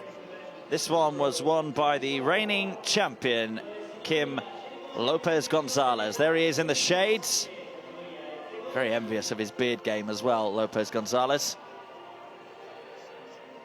44.25 was his best effort. Some 4 meters short of his championship record that he set in Swansea 2 years ago. But all that matters is on the day that it's good enough to beat the rest of the field, and it was here in Grosseto. Bronze went to his compatriot, Hector Cabrera Lacer. He got silver in the javelin, and now bronze in the shot put for him. Lifetime best of 41.18. Those shades must be in the Spanish uniform. Marek Wiateczki of Poland is the silver medalist. Just outside the medals in the javelin. 4th place in that, but he is on the podium this time. Silver for Wiateczki.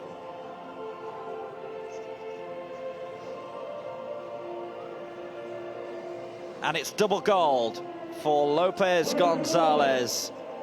He won the discus, and now he's won the shot put as well. Came here to Grosseto defending both titles and did so in style. A great champion, a double gold medalist once again, a double European champion once again.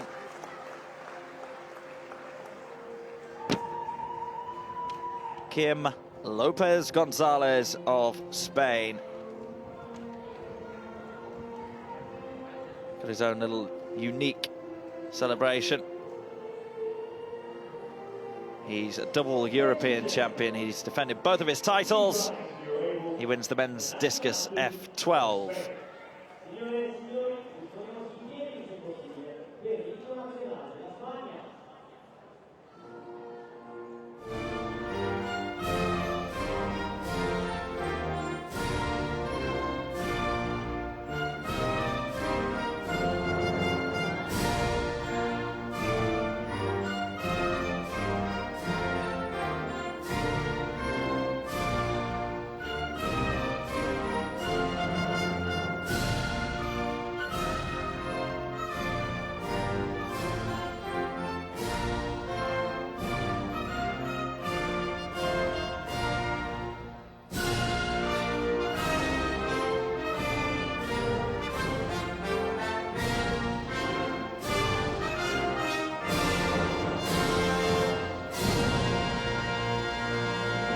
Gold again for Kim Lopez Gonzalez. He's getting pretty good at this. He's the discus European champion.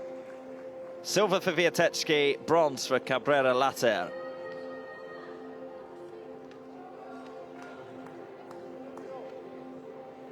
So we move to the long jump. Kucharczyk of Poland. It's been a great week for them. This T20, Kucharczyk with a solid start, 5:46, has a in the lead at the moment, just ahead of Rostowski of Croatia with 5:20. That definitely looks an improvement, and the board couldn't have been used any better. She's the reigning World and Paralympic Games champion, Karolina Kuharczyk. 5:71, and she increases the lead as a championship record. Rakicki of Poland. Rakicki in the shot put. The second man to go. Set a championship record in the opening round, 4:67.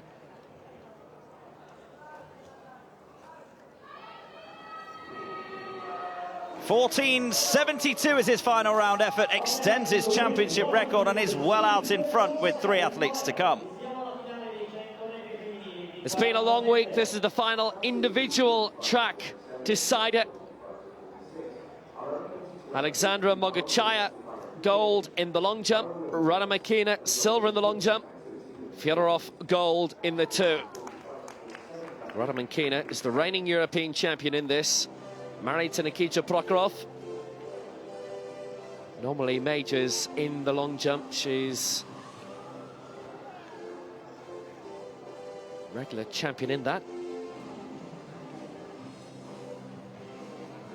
So we start off with Turkey and Dilber Tanrıkulu, 5th in the long jump. She full started in the 200, bronze in the long jump 2 years ago in Swansea. 4th in the long jump for Stiani Smaragdi of Greece. 2 medals in Swansea, including bronze here. Licia Fodorov, the 200 meters European champion from this week in Grosseto. Gold in the 400, silver in the 1 in the last Europeans. The former world 400 meters champion. For Russia in 5. Gold in the long jump, silver in the 200 here.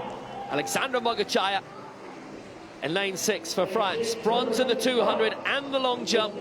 Angelina Lanza from Lyon. Lane 7 for Russia. Again, a perennial long jump champion in her category. Silver in the long jump here, but the reigning European champion over 100 meters, Nicole Radomikina. And trainer Yakshova of the Czech Republic in lane 8, 4th in the 200 meters and 6th in the long jump. Junior female Paralympian of the year, 2015, member of the Slavia Prague club. So Fyodorov, who won the 200 here, she's in lane 4. Radomikina, the European champion, is in 7. So Tanrıkulu in 2, Smaragdi in 3, Fyodorov in 4, Mogachaya 5, Lanza 6, Radomikina 7, and Yashkova in lane 8. The final of the women's 100 meters, T47.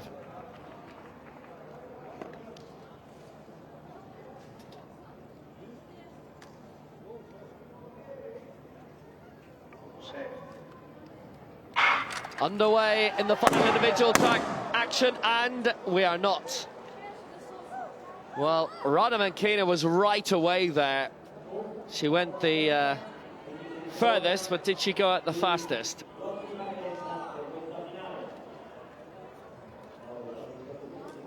That's very, very tight.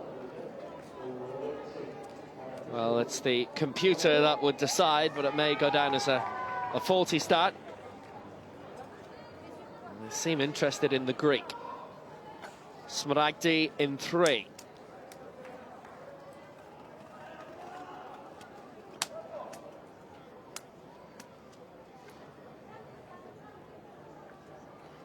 Maybe yellow card for all.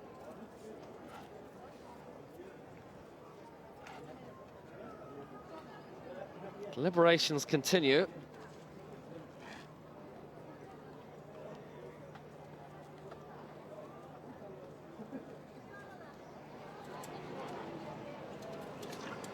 Lane number 3 for start. It's lane 3, and it is red against Smaragdi.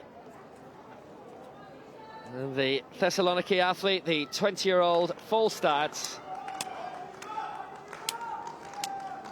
Well, she did win bronze in the 100 meters in this 2 years ago. She would have been a very good candidate for another one. We did see in the replay it was immensely tight, but it's what's come up in the computer.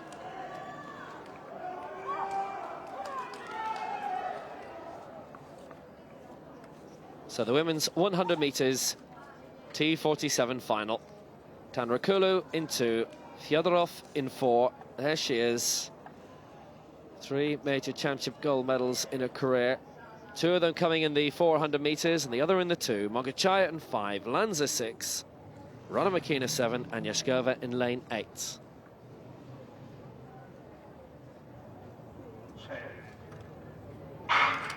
Away this time, and another good start by Rona Makina, and here comes Fyodorov for Poland. Rona Makina in 7, Fyodorov in 4, and Mogachaya coming up alongside Fyodorov as well. Fyodorov fighting all the way for Poland, she's done it! Fyodorov wins it, Mogachaya in 2nd place, and Lanza 3rd. Poland wrap up the individual track action. Fyodorov does the double, the 100 and the 200. And that was a very well-won race. It's a 4th major title, the former 400 meters world champion, former 400 European champion from 2 years ago, but she's now the reigning European 1 and 200 champ. Mogachaya very good in 2, Lanza in 3 also, and Rona Makina started brilliantly, but out of the medals in the end. You see here the blonde-haired lane 7, Rona Makina led for a good period of this race, but then started going backwards just there, and Fyodorov broke through. Mogachaya went with her, and they dragged Lanza through with them as well to pip lane 2, Tanrakulu to bronze for France. Tanrakulu taking 4th place in the end, Rona Makina in 5th. She got off with such a brilliant start in the on the original gun, which was called back. Maybe Rona Makina let a little bit of energy go, and a little bit of speed went with her. Fyodorov, no problems there. Fyodorov does the double, 12.78. Mogachaya, lifetime best, 12.88 in 2nd. And Lanza takes the bronze for France. Again, a personal best, 13.01.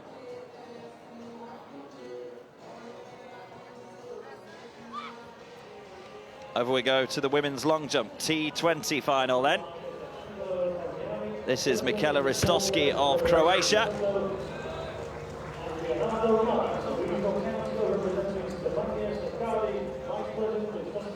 Decent effort from Ristowski. Still a bit of room to work with on the board should she require it as this competition moves on. Attempt number 2 is 5.68. Good effort from her, good enough for 2nd.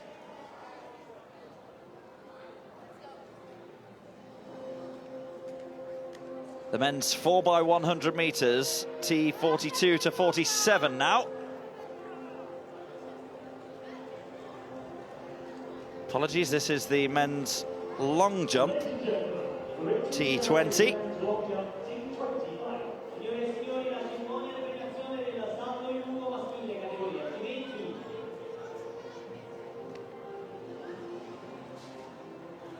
Victory in this for Zoran Talic of Croatia.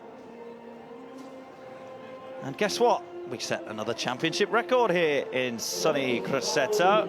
The sun is starting to try and peer back through the grey clouds that we've had for most of this final session. There was a bronze for Lenina Kuna of Portugal and a silver for Mariusz Pietrucha of Poland.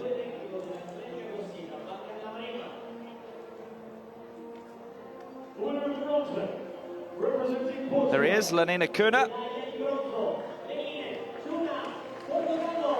Long jump specialist, that's all he entered here in Grosseto. A lot of athletes that we've seen over the last week or so have gone in multi-disciplines. Not so with Kuna. Long jumper all the way, and all the way to bronze for him.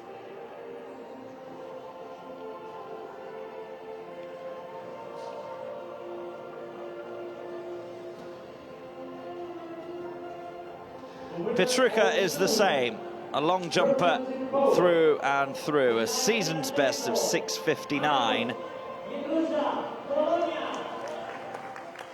3 centimetres further than Kuna. Really tight battle for silver and bronze. And it was Pietrucha who just about jumped further.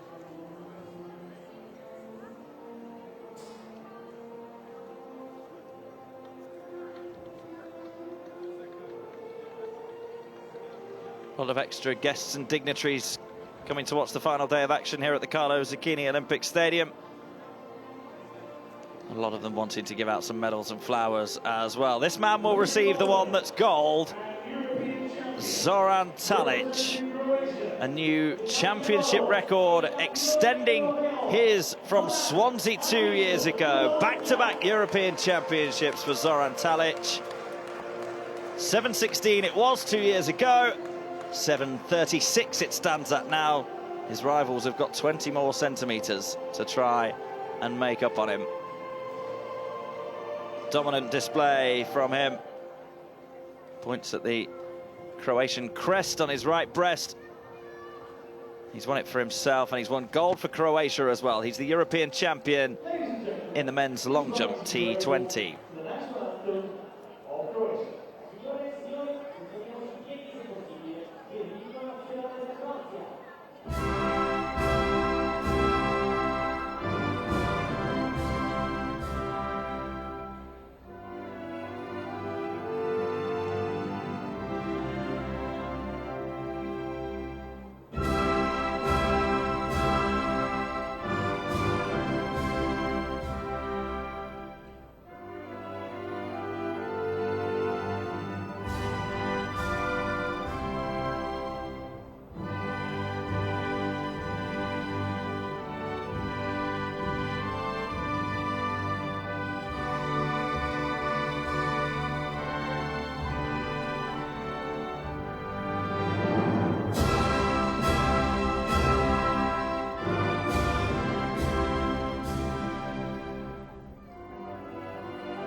Zoran Talic gets gold in the long jump for Croatia. Petrucha of Poland, the silver, and Cunha of Portugal, the bronze. Poland have 48 medals now. Prospect of one or two more, as there's still a few field events going on. It's a brilliant haul for them. It's definitely their best ever championships. They've 20 gold medals, Britain have 23. 56 medals all told for them.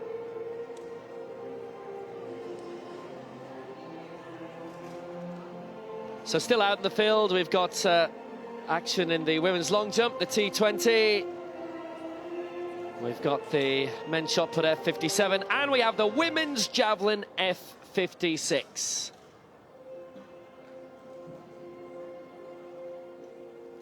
Lorraine Regan for Ireland, 9th in the javelin in Doha. She'll be competitive here, potentially. Remember, all the throws are coming at once. She's from Kilcormac. 5th in the javelin and the shot in Swansea.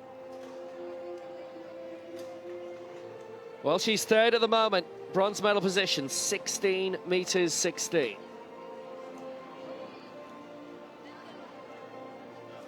Time for the next medal ceremony. It's the women's 100 meters T44 final, and this was another cracking race. At the front there, Rahmani got the bronze for Switzerland. The tall figure, the tall, powerful figure of Irmgard Bensusan of Germany was the gold medalist. She just about got past Britain's Laura Sugar. There she is. It was a really, really close run thing between those two, who were well clear of the rest of their opponents. 4th and 5th for Italy's Maspero and Donizetti. Maspero just outside the medals by 8/100ths of a second. She finished behind this lady, Abbassia Rahmani of Switzerland.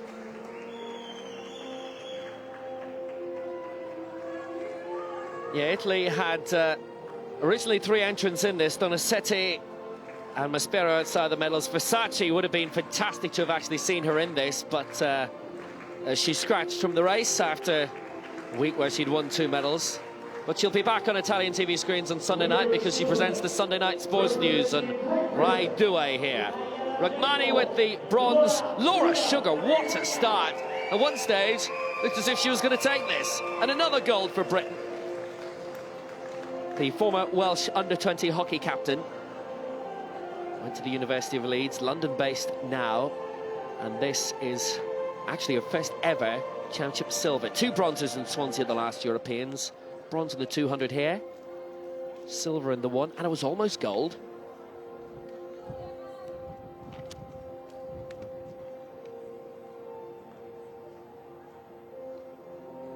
Winner of the gold medal and European champion, representing Germany, medaglia d'oro in campionessa europea, Irmgard Susana Germania.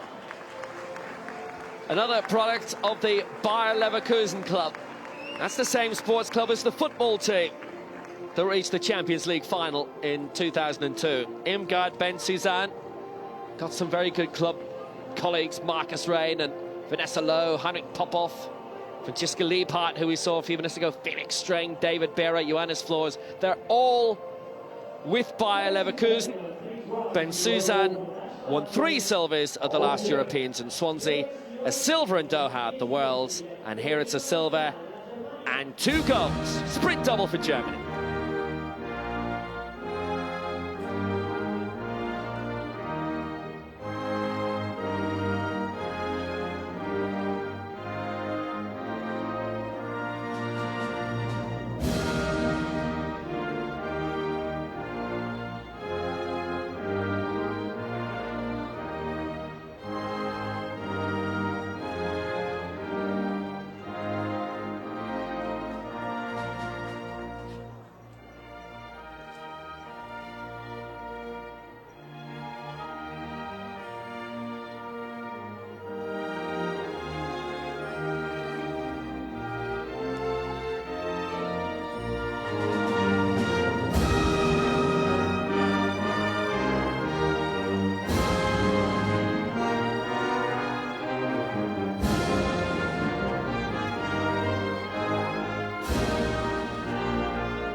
The event of Marlou van Rijn, who set a new world record at the Notwil Grand Prix a fortnight ago.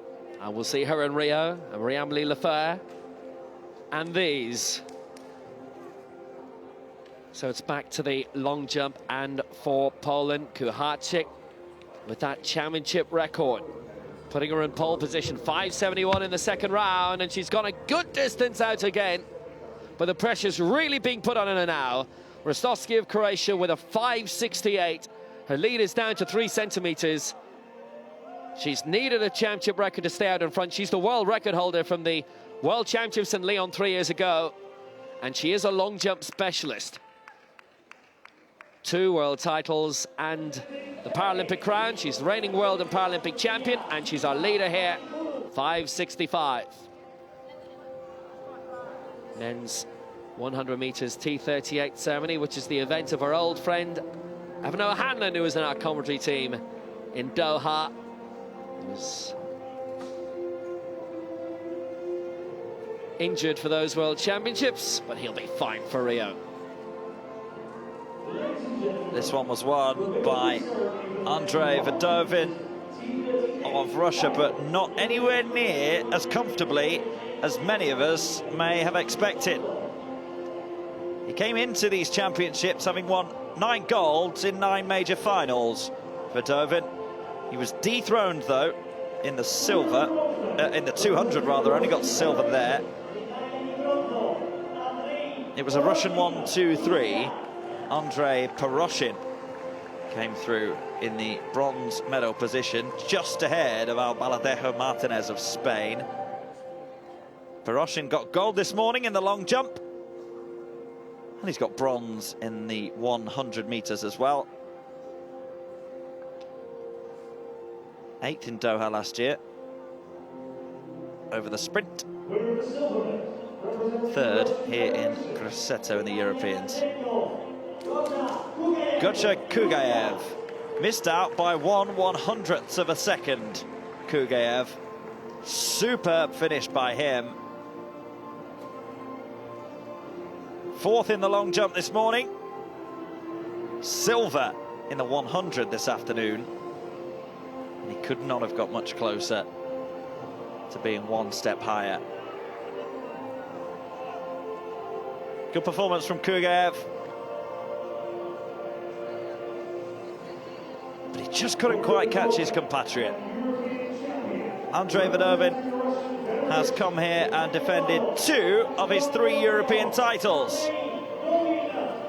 Back-to-back 100-meter crowns for Andrei Verdovin.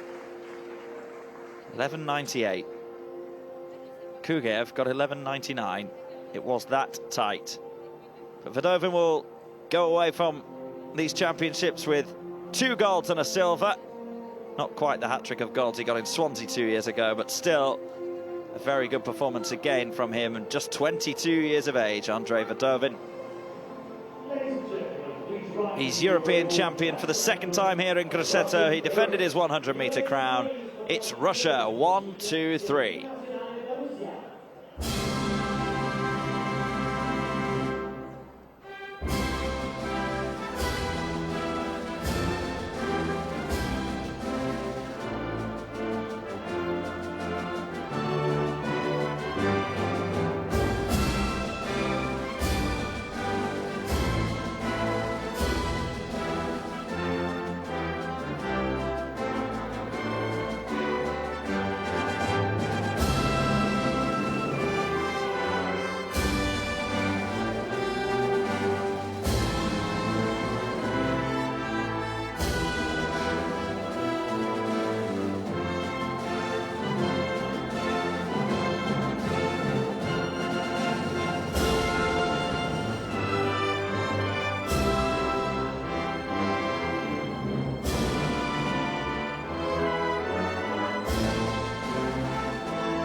The Russian flag flying high. It's Russia 1, 2, 3. Verdovin, Kugaev and Poroshin on the podium in the men's 100 meters T38.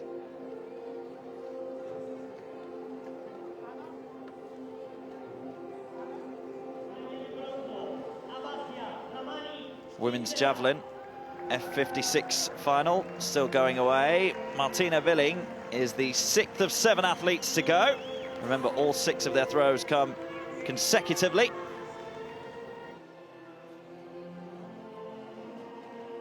Willing is the current world record holder. 21.47 her opening round effort, and it's good enough to put her on top straight away. Long jump still going on. This is Minakova, her 4th round effort. Looked like she might not have got that one quite right. Red flag for Minakova. 5.27 means she remains in 3rd.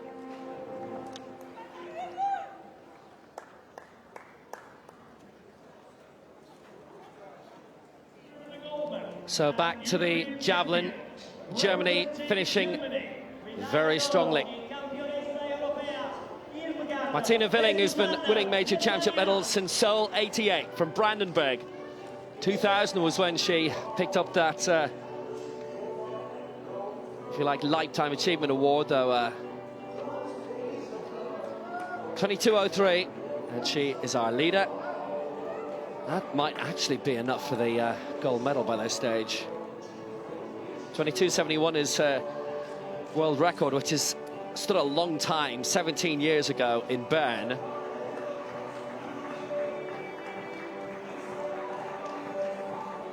Seven major global titles to her name, 3 Paralympic and 4 Worlds, and she's the 2nd last to throw. Now, Kuharczyk in the long jump. The championship record is put her in good stead at the moment. 5.71, the 3-centimeter lead over Rostovsky, but that looks a solid effort by Kuharczyk. She's keeping her standard up, and she's having to. 6.09, that world record of hers from 3 years ago. Memorable victory in Lyon on a baking hot lunchtime. Still was able to bring out brilliant results. And there's another one, 5.83. She's extended the championship record, and the lead is now 15 centimeters over Istotski.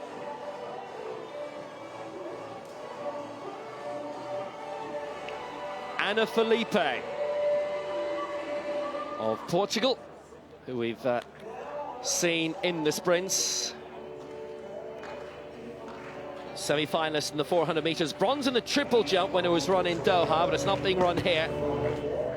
She was athlete of the championships at the INS World Indoors in Ancona this year, which was run, if you like, under an IPC license, but as a different organization. Oh, she gave away over 20 centimeters there. She's 28 centimeters off a medal. This her 5th round attempt. That championship record we saw a few moments ago, 5.83 from Kuharczyk. She's broken the championship record 3 times today now.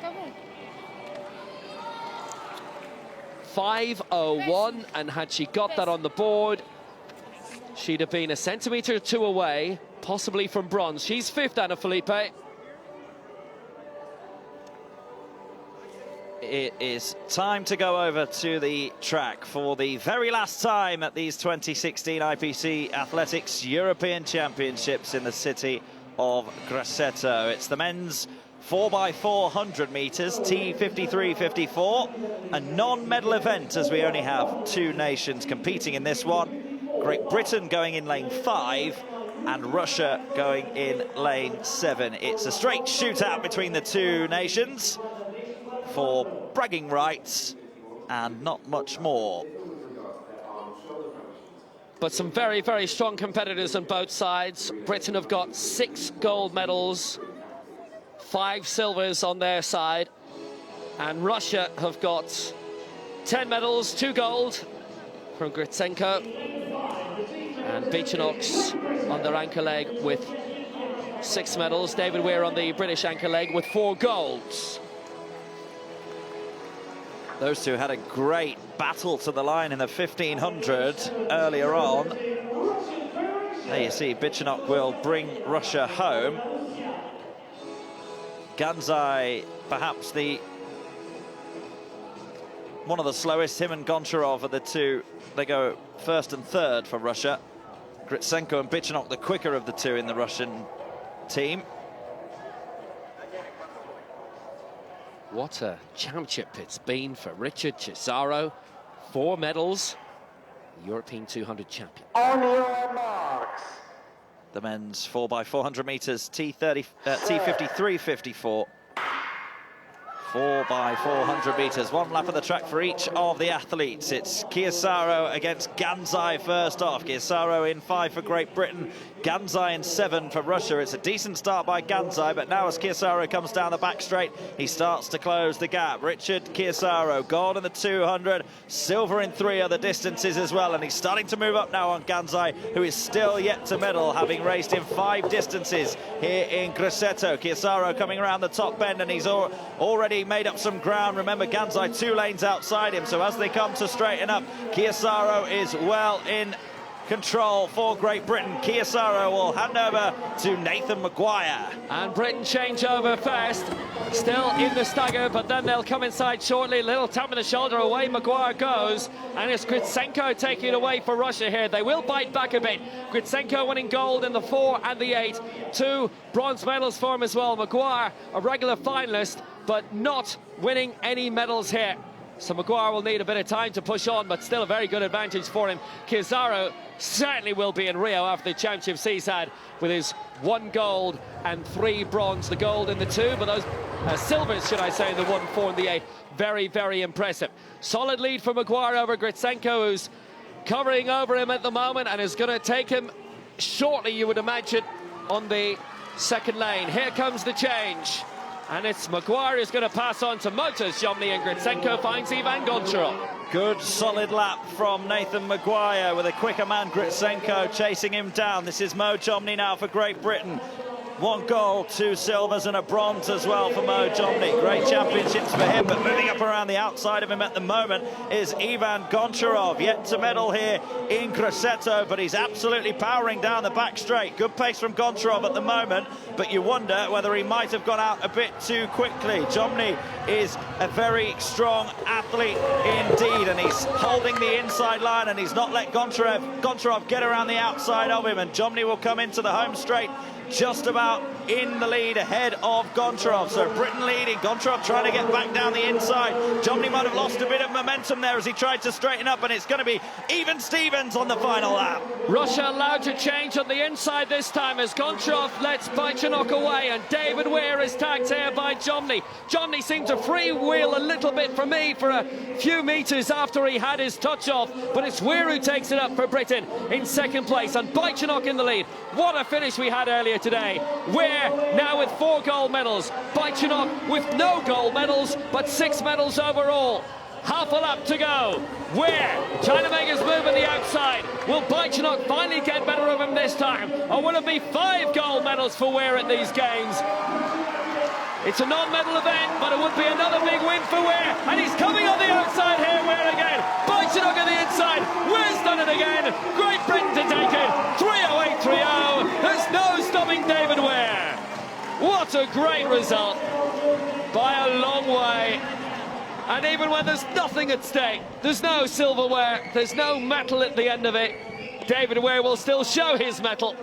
Another great success for him and for Britain. Had all the work to do, David Weir had to do it the hard way, was still behind as they came into the final bend of this 4x400. But just as he did in the 1500 earlier on today, he had the beating of Alexei Bajchanok. David Weir is such a great champion. That was a great race between 2 great relay nations. And David Weir on the anchor leg. Well, you wouldn't really want anybody else. Oh, absolutely. Nobody does it better. And in a way, it's just a pity they couldn't get a third nation to compete in this. Normally Switzerland are very good in this, actually, and they have and obviously Thailand at a global level. This is the last changeover.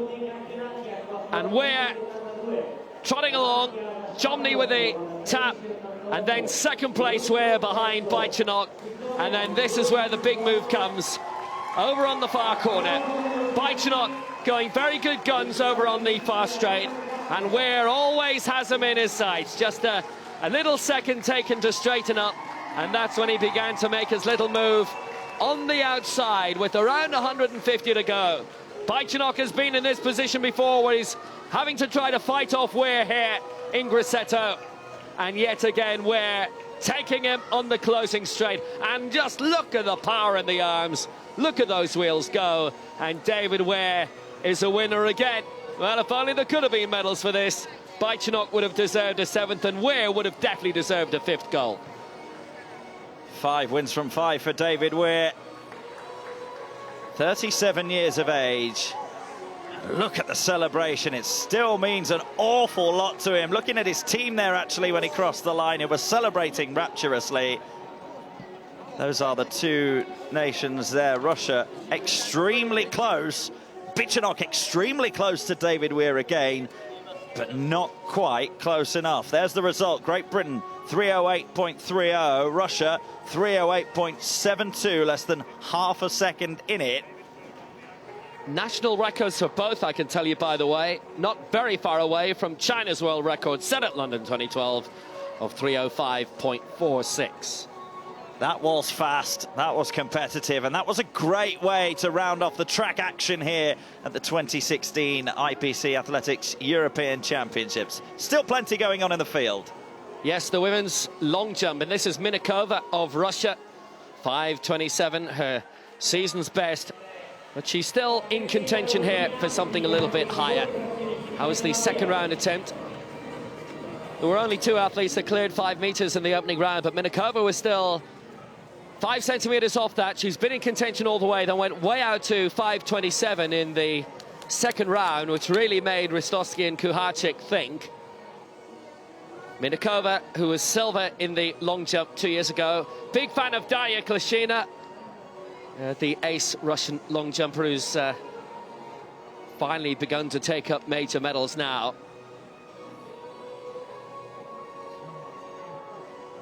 .504 for Minikova. She stays in third place for that season's best.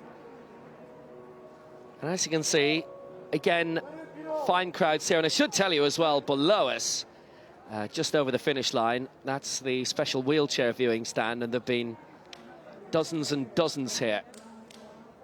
Various athletes who've been in action during the week and who are done, finally taking their time to get to watch all the final day's action. Now, we still have 4 field events to wrap up and lots of medal ceremonies as well. Lots and lots of medal ceremonies, but thankfully lots of field events to keep us going.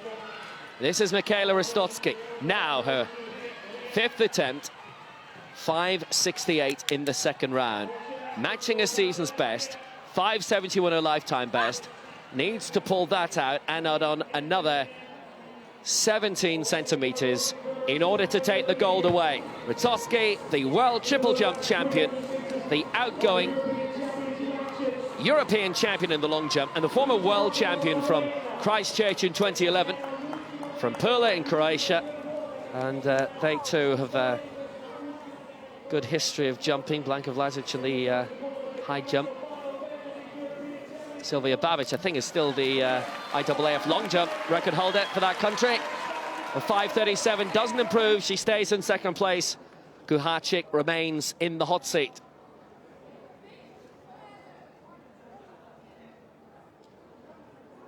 Karolina Kuharczyk once more for Poland. On the brink of more history. On the brink of a very good attempt. 5.83, the championship record for her in round 4.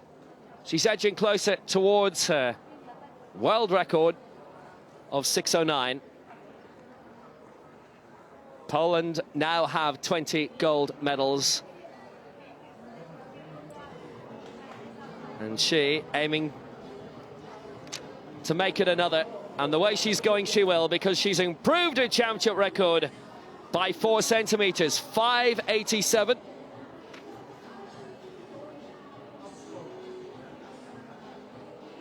She's set to be Poland's 22nd champion here and their 50th medal winner.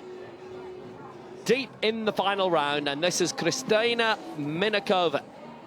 She's held off the rest. It'll be third at best. It will be a medal for her. For the 19-year-old, she turns 20 on the 1st of September. Silver in Swansea, bronze at least here.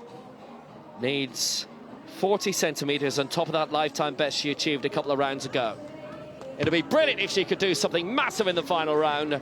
I think she's disimproved a bit there. It'll be bronze anyway. It'll be another major championship medal for Krystyna Minikova. She was 4th in the long jump in Doha.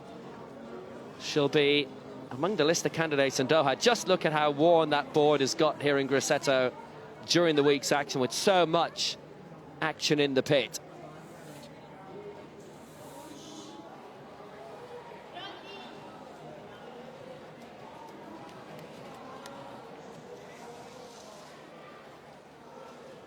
.527, she matches a lifetime best, but she stays in third. Field events to round off the final day here at the Carlo Zucchini Olympic Stadium, and lots more medal ceremonies still to come, so do stick with us. This is the women's shot put F37, won by Franziska Liebhardt of Germany. Silver in the long jump here in Grosseto, gold in the shot put. Silver went to Irina Vertinskaya, and that's a medal of each colour here in Grosseto. Good performance from her. Gold in the javelin, bronze in the discus, silver in this. The medals and flowers will be presented by Santino Moro, President of the Italian Federation of Paralympic and Experimental Sports, and Adriano Luce, President of Grosseto Athletics European. Le medaglie e i fiori saranno consegnate da Santino Moro, Presidente della Federazione Italiana Sport Paralimpici e Sperimentali, e da Adriano Luce. Only 2 medals here, as there were 3 athletes in the field. Eva Berner of the Czech Republic was the other competitor. All the silver, representing but almost 1.5 meters clear in the silver medal position was Irina Vertinskaya. Silver for Vertinskaya. She's collected all 3 of the medals here. She got bronze in Swansea 2 years ago, one better this time. Silver medalist in the shot put, gold medalist in the javelin, and a bronze in the discus as well. Very smiley character, Vertinskaya.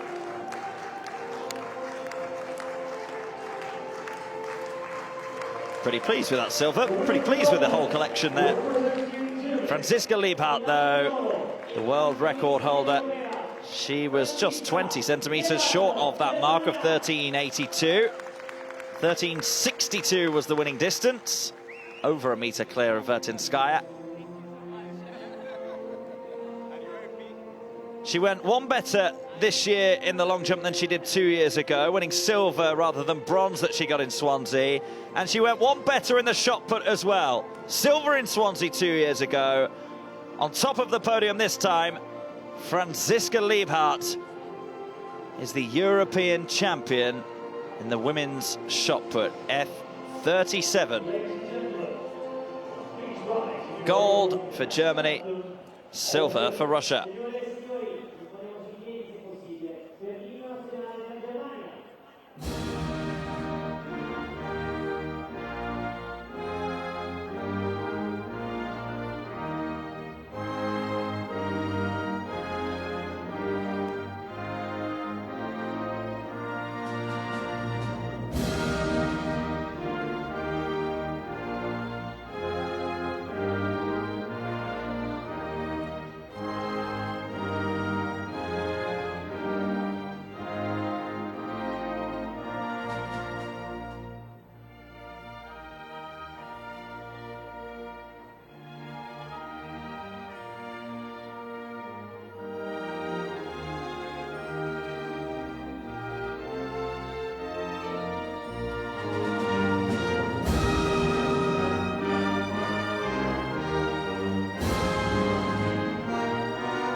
Gold for Franziska Liebhardt of Germany in the women's shot put F37. Silver goes to Irina Vertinskaya of Russia. Well, excellent success for Germany, who have once more had a very impressive championships. Now, the women's javelin, Martina Willing, we saw her winning throw, 22.05. She takes it with Dadzidze second. She's got the full set of medals. Gold, silver and bronze now. With Todorova, the bronze for Russia. Hawkswood, fourth for Germany. And Lorraine Regan, fifth for Ireland. Martina Willing winning again.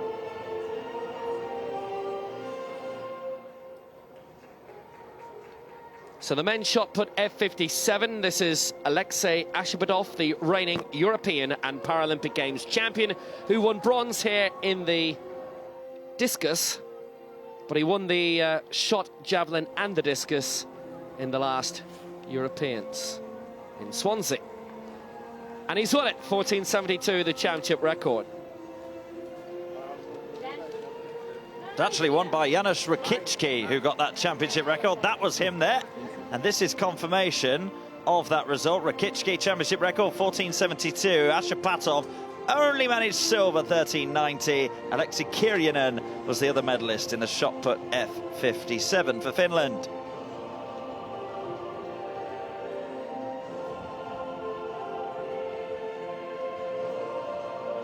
So medals now for the women's 100 metres, T47. Another very competitive race, this one. Won by Alicia Fyodorov of Poland.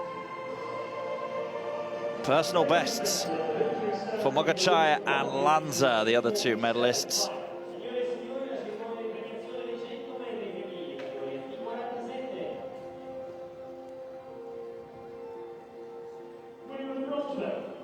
quick finish from Mogachaya to put pressure on Fyodorov, but couldn't quite get there. Angelina Lanza, lifetime best for her, 13.01. It's her third bronze medal here in Grosseto. Got it in the 200 and the long jump as well. And she is a medalist once again, this time in the 100 meters.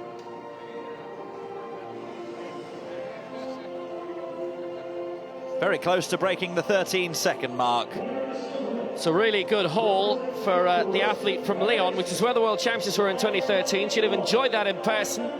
Her third bronze medal here. Alexandra Mogachaya gets her third medal here, a gold again in the long jump. And 2 silvers now. This in the 1, having previously medalled in the 2.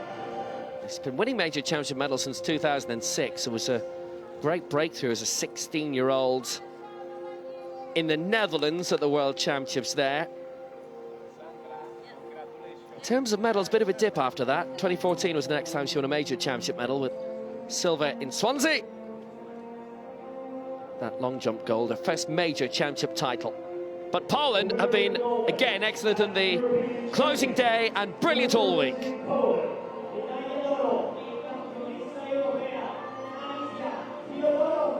A 4th major championship title for Alicia Fyodorov of Poland, but it's the first time she's won 2 titles at a major event.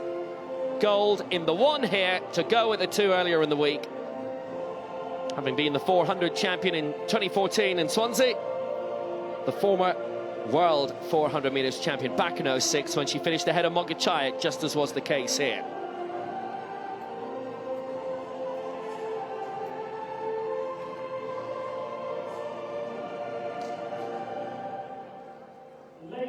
Poland's brilliant week.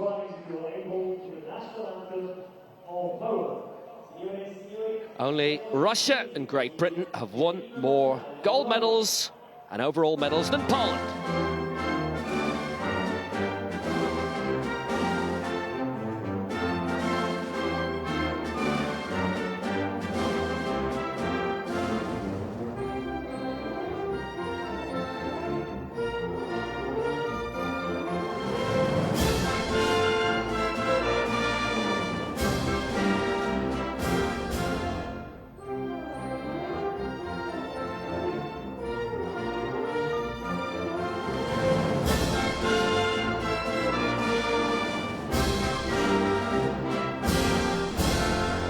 Things looking very positive for Poland ahead of Rio. A strong programme across many disciplines.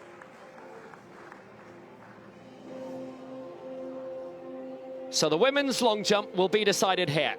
Grosseto of Croatia is the only person who can deny Poland another gold medal here in the form of Karolina Kuharczyk, the 2 in a row world champion. Grosseto, the reigning European champion. Has she done enough to retain her title? Kuharczyk, the reigning Paralympic champion. This would be the full set. I'm not sure Grosseto been able to pull it out of the bag here. Barely used the board, gave 17, 18 centimetres away. 5.68 in round 2.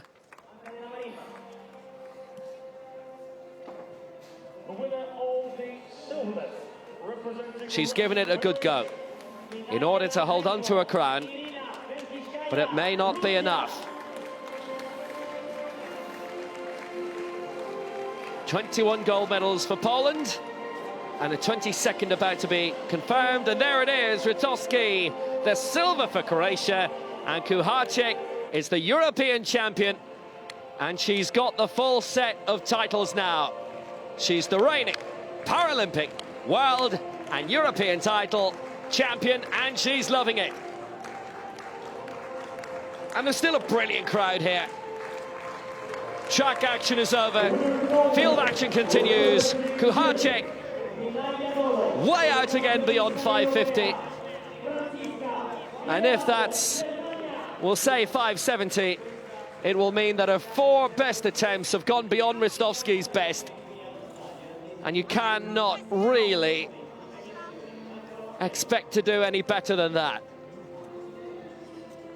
Real elegance about this athlete. And Poland are one of those nations in the T20 discipline, which was revived the past 6 years. It's Polska, it's gold. 576. And Kuharczyk,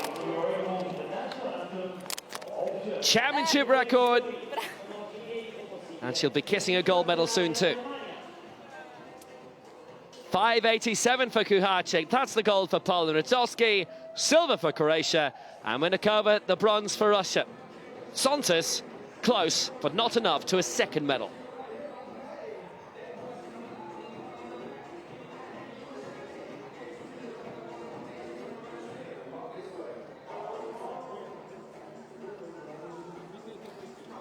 Evening is falling here in Grosseto, Tuscany. Approaching 7 p.m. Central European time. And we are drawing to a close here in the 2016 IPC Athletics European Championships. Still some medal ceremonies to show you as we see the crowd as we pan out. There are still a good number of people in here. A lot of them have been here for the majority of the championships. Some of them have just come out for the last day. They're having a great time still. It's been a great spirit here in this city. Wonderful hosts and a great arena too. And it's been well enjoyed by locals and tourists alike. Grandad knows where the camera is. There's still a few medal ceremonies to run through. The track action is done. Just as is invariably the case with relays, there are a few protests being put in.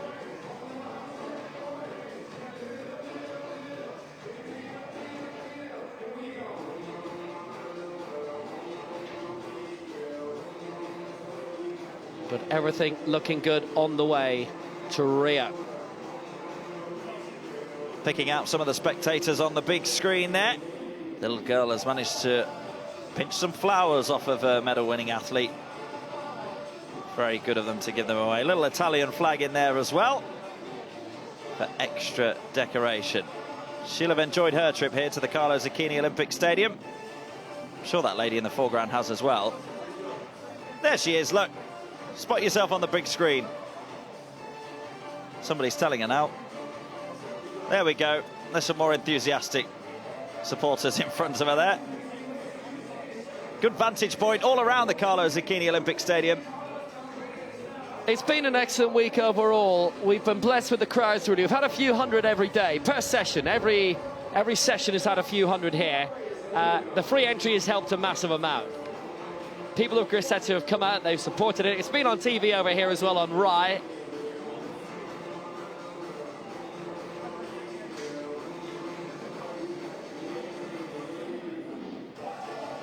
Lovely. Caught eating Well on timed. camera.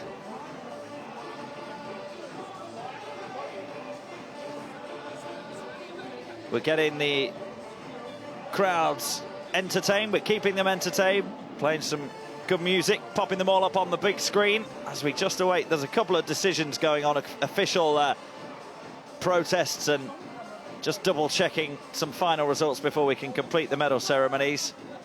Well, Rio dance music. Sorry, we've got a DJ in the house tonight, Will.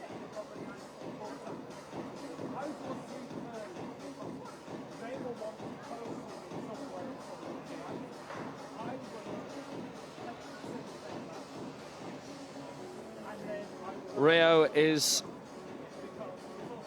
on the way.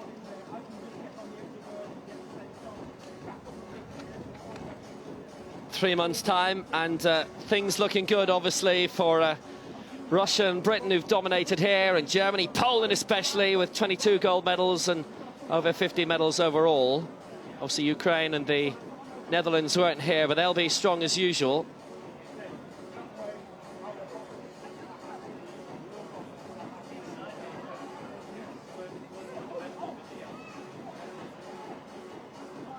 Next IPC Europeans will be in 2 years' time. Venue to be determined. I believe the 29 Worlds will still be announced, and next year the Worlds will be in the Olympic Stadium in London. Fine venue Grosseto has been. A city of almost 90,000 people. 2 hours north of Rome. A few kilometres away from the Med.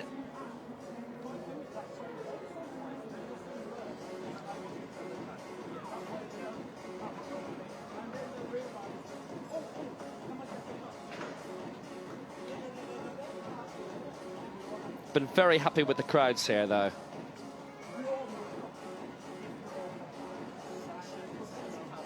And it's good to see them staying with us right until the very end here. It is the closing stages of the final day here in Grosseto. Still a little bit blustery here, but we have been blessed with gorgeous weather. Not a drop of rain throughout the competition. Floods just before it, torrential downpours, but well, it's been sunny for most of it, nice and warm. I've got myself a nice tan and watched myself a great championships.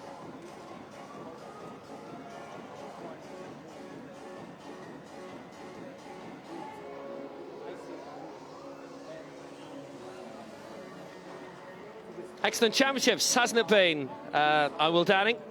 Rob and Hayes this is Rob here. Hayes. We've been perched up here at the back of the gantry for most of the championships, us two, and now we're finally getting our moment on the screen. I mean, Russia have been absolutely blistering this week. We haven't seen a one-sport continental championships where a nation has dominated as much. They've won something like a third of the titles here. And also Great Britain, 23 gold medals. And we've seen Poland win 22. They've pretty much filled the slack with the Ukraine not being here. And the Netherlands missing as well, but with 38 nations represented. So very few realistic big names missing ahead of the Rio Paralympic Games. We've seen a lot of action. It would be very unfair to ask you off the top of your head to sum up your highlights. So sum up your highlight. That's exactly what you're going to do to me here, Will. I think my highlight probably came this morning through David Weir, who made it 4 goals from 4 with that brilliant victory over Bichenuk of Russia. 3/100ths of a second, one of the closest finishes that we saw here at the championships. Bichenuk made a really, really good last gasp effort, but David Weir showed all the characters of the champion that he is and the strength that he still has, even at the age of 37, to win the 1500, make it 4 goals from 4, and then he held off Bichenuk in the 4x400 relay as well. Okay, that wasn't for a medal, but it was 5 wins from 5 for David Weir. Great form going into Rio. I think that was probably my highlight, but as you say, some phenomenal action here and really, really difficult to choose. Well, it was great to see Georgina Hermitage with 3 individual gold titles and a 4th coming in the relay, and 3 of those 4 golds world records. And Maria Lyle as well. Again, a double here, Oksana Corso just behind her. And Giussi Versace, I mean, let's talk about some of the Italians here. Versace taking 2 medals. There might have been a prospect for a 3rd had she been in the 100 metres final here earlier today. The fact that Italy were winning loads of medals, Oksana Corso winning 2 as well, and finally they came along with 2 goals yesterday, Caroni winning the 2nd. That really set things up brilliantly for what's been a very well-supported European Championships. Absolutely. The first goal went to One Tapia in the discus, a championship record for him, a former pro baseball player, One Tapia. Really good character. He's been adopted by the Italians since he came here to play pro baseball. Grosseto, a very famous baseball city in European competition. Tapia, championship record, the first goal, and the chorus of the Italian national anthem here at the Carlo Zucchini Olympic Stadium was absolutely raucous for him. But as you say, going back to Versace, we had a quick chat with her after she got her 2nd medal. Stopped for photos for hours and hours and hours afterwards, wasn't she? A real personality before she came into these championships, and has further enhanced her reputation and her popularity in this great country. Well, she is a Versace, and she did work in the family business until the accident which ended it and made her an athlete, but she's a TV personality now. You'll know that she won the Italian Dancing with the Stars, and as a result was a guest on the American version of it, danced in Times Square as well while she was there, and she's also a TV presenter here for RAI. She does the Sunday night sports bulletin on TV. We've got medals coming, the final medal ceremonies here in Grosseto. Look at that for Russia. Now, records right across the board. 41 gold medals they won in Swansea 2 years ago, 51 here. They have won 50 more medals here than they did in setting the record overall of 81 in Swansea 2 years ago. Great Britain, who hosted those games, 23 golds, 56 in total, and Poland, what a championships they've had. 22 gold medals. They won quite a lot in the closing day as well. They won the last 2 titles, 50 overall. Germany, 13 golds, 43 Reim, Floors, Bera, Ben Suzanne and the rest. France winning 10, Spain 7. Turkey, great to see Finland doing well, mainly in the T50s events. Croatia getting their 8th medal in that women's long jump in the past few moments. Bulgaria and the host Italy going very well with 13 medals, and Belarus winning 10. Peter Kennan with 2 golds and a world record for Belgium. Ireland with 2 golds as well, coming in the throwing events, and 5 overall, one of those coming in the track. Norway, Romania, Cyprus, Luxembourg, Slovakia. Hungary might not have won a gold, but they'll be delighted that they have won medals here out of the 38 nations that have been involved in these IPC Athletics European Championships. It's a great Grosseto, a lovely host city. If you've never been, do come. I guarantee you will enjoy it. It's been a great week. It has indeed. Well, 6 great days of action. It's goodbye from the IPC Athletics European Championships. Bye-bye.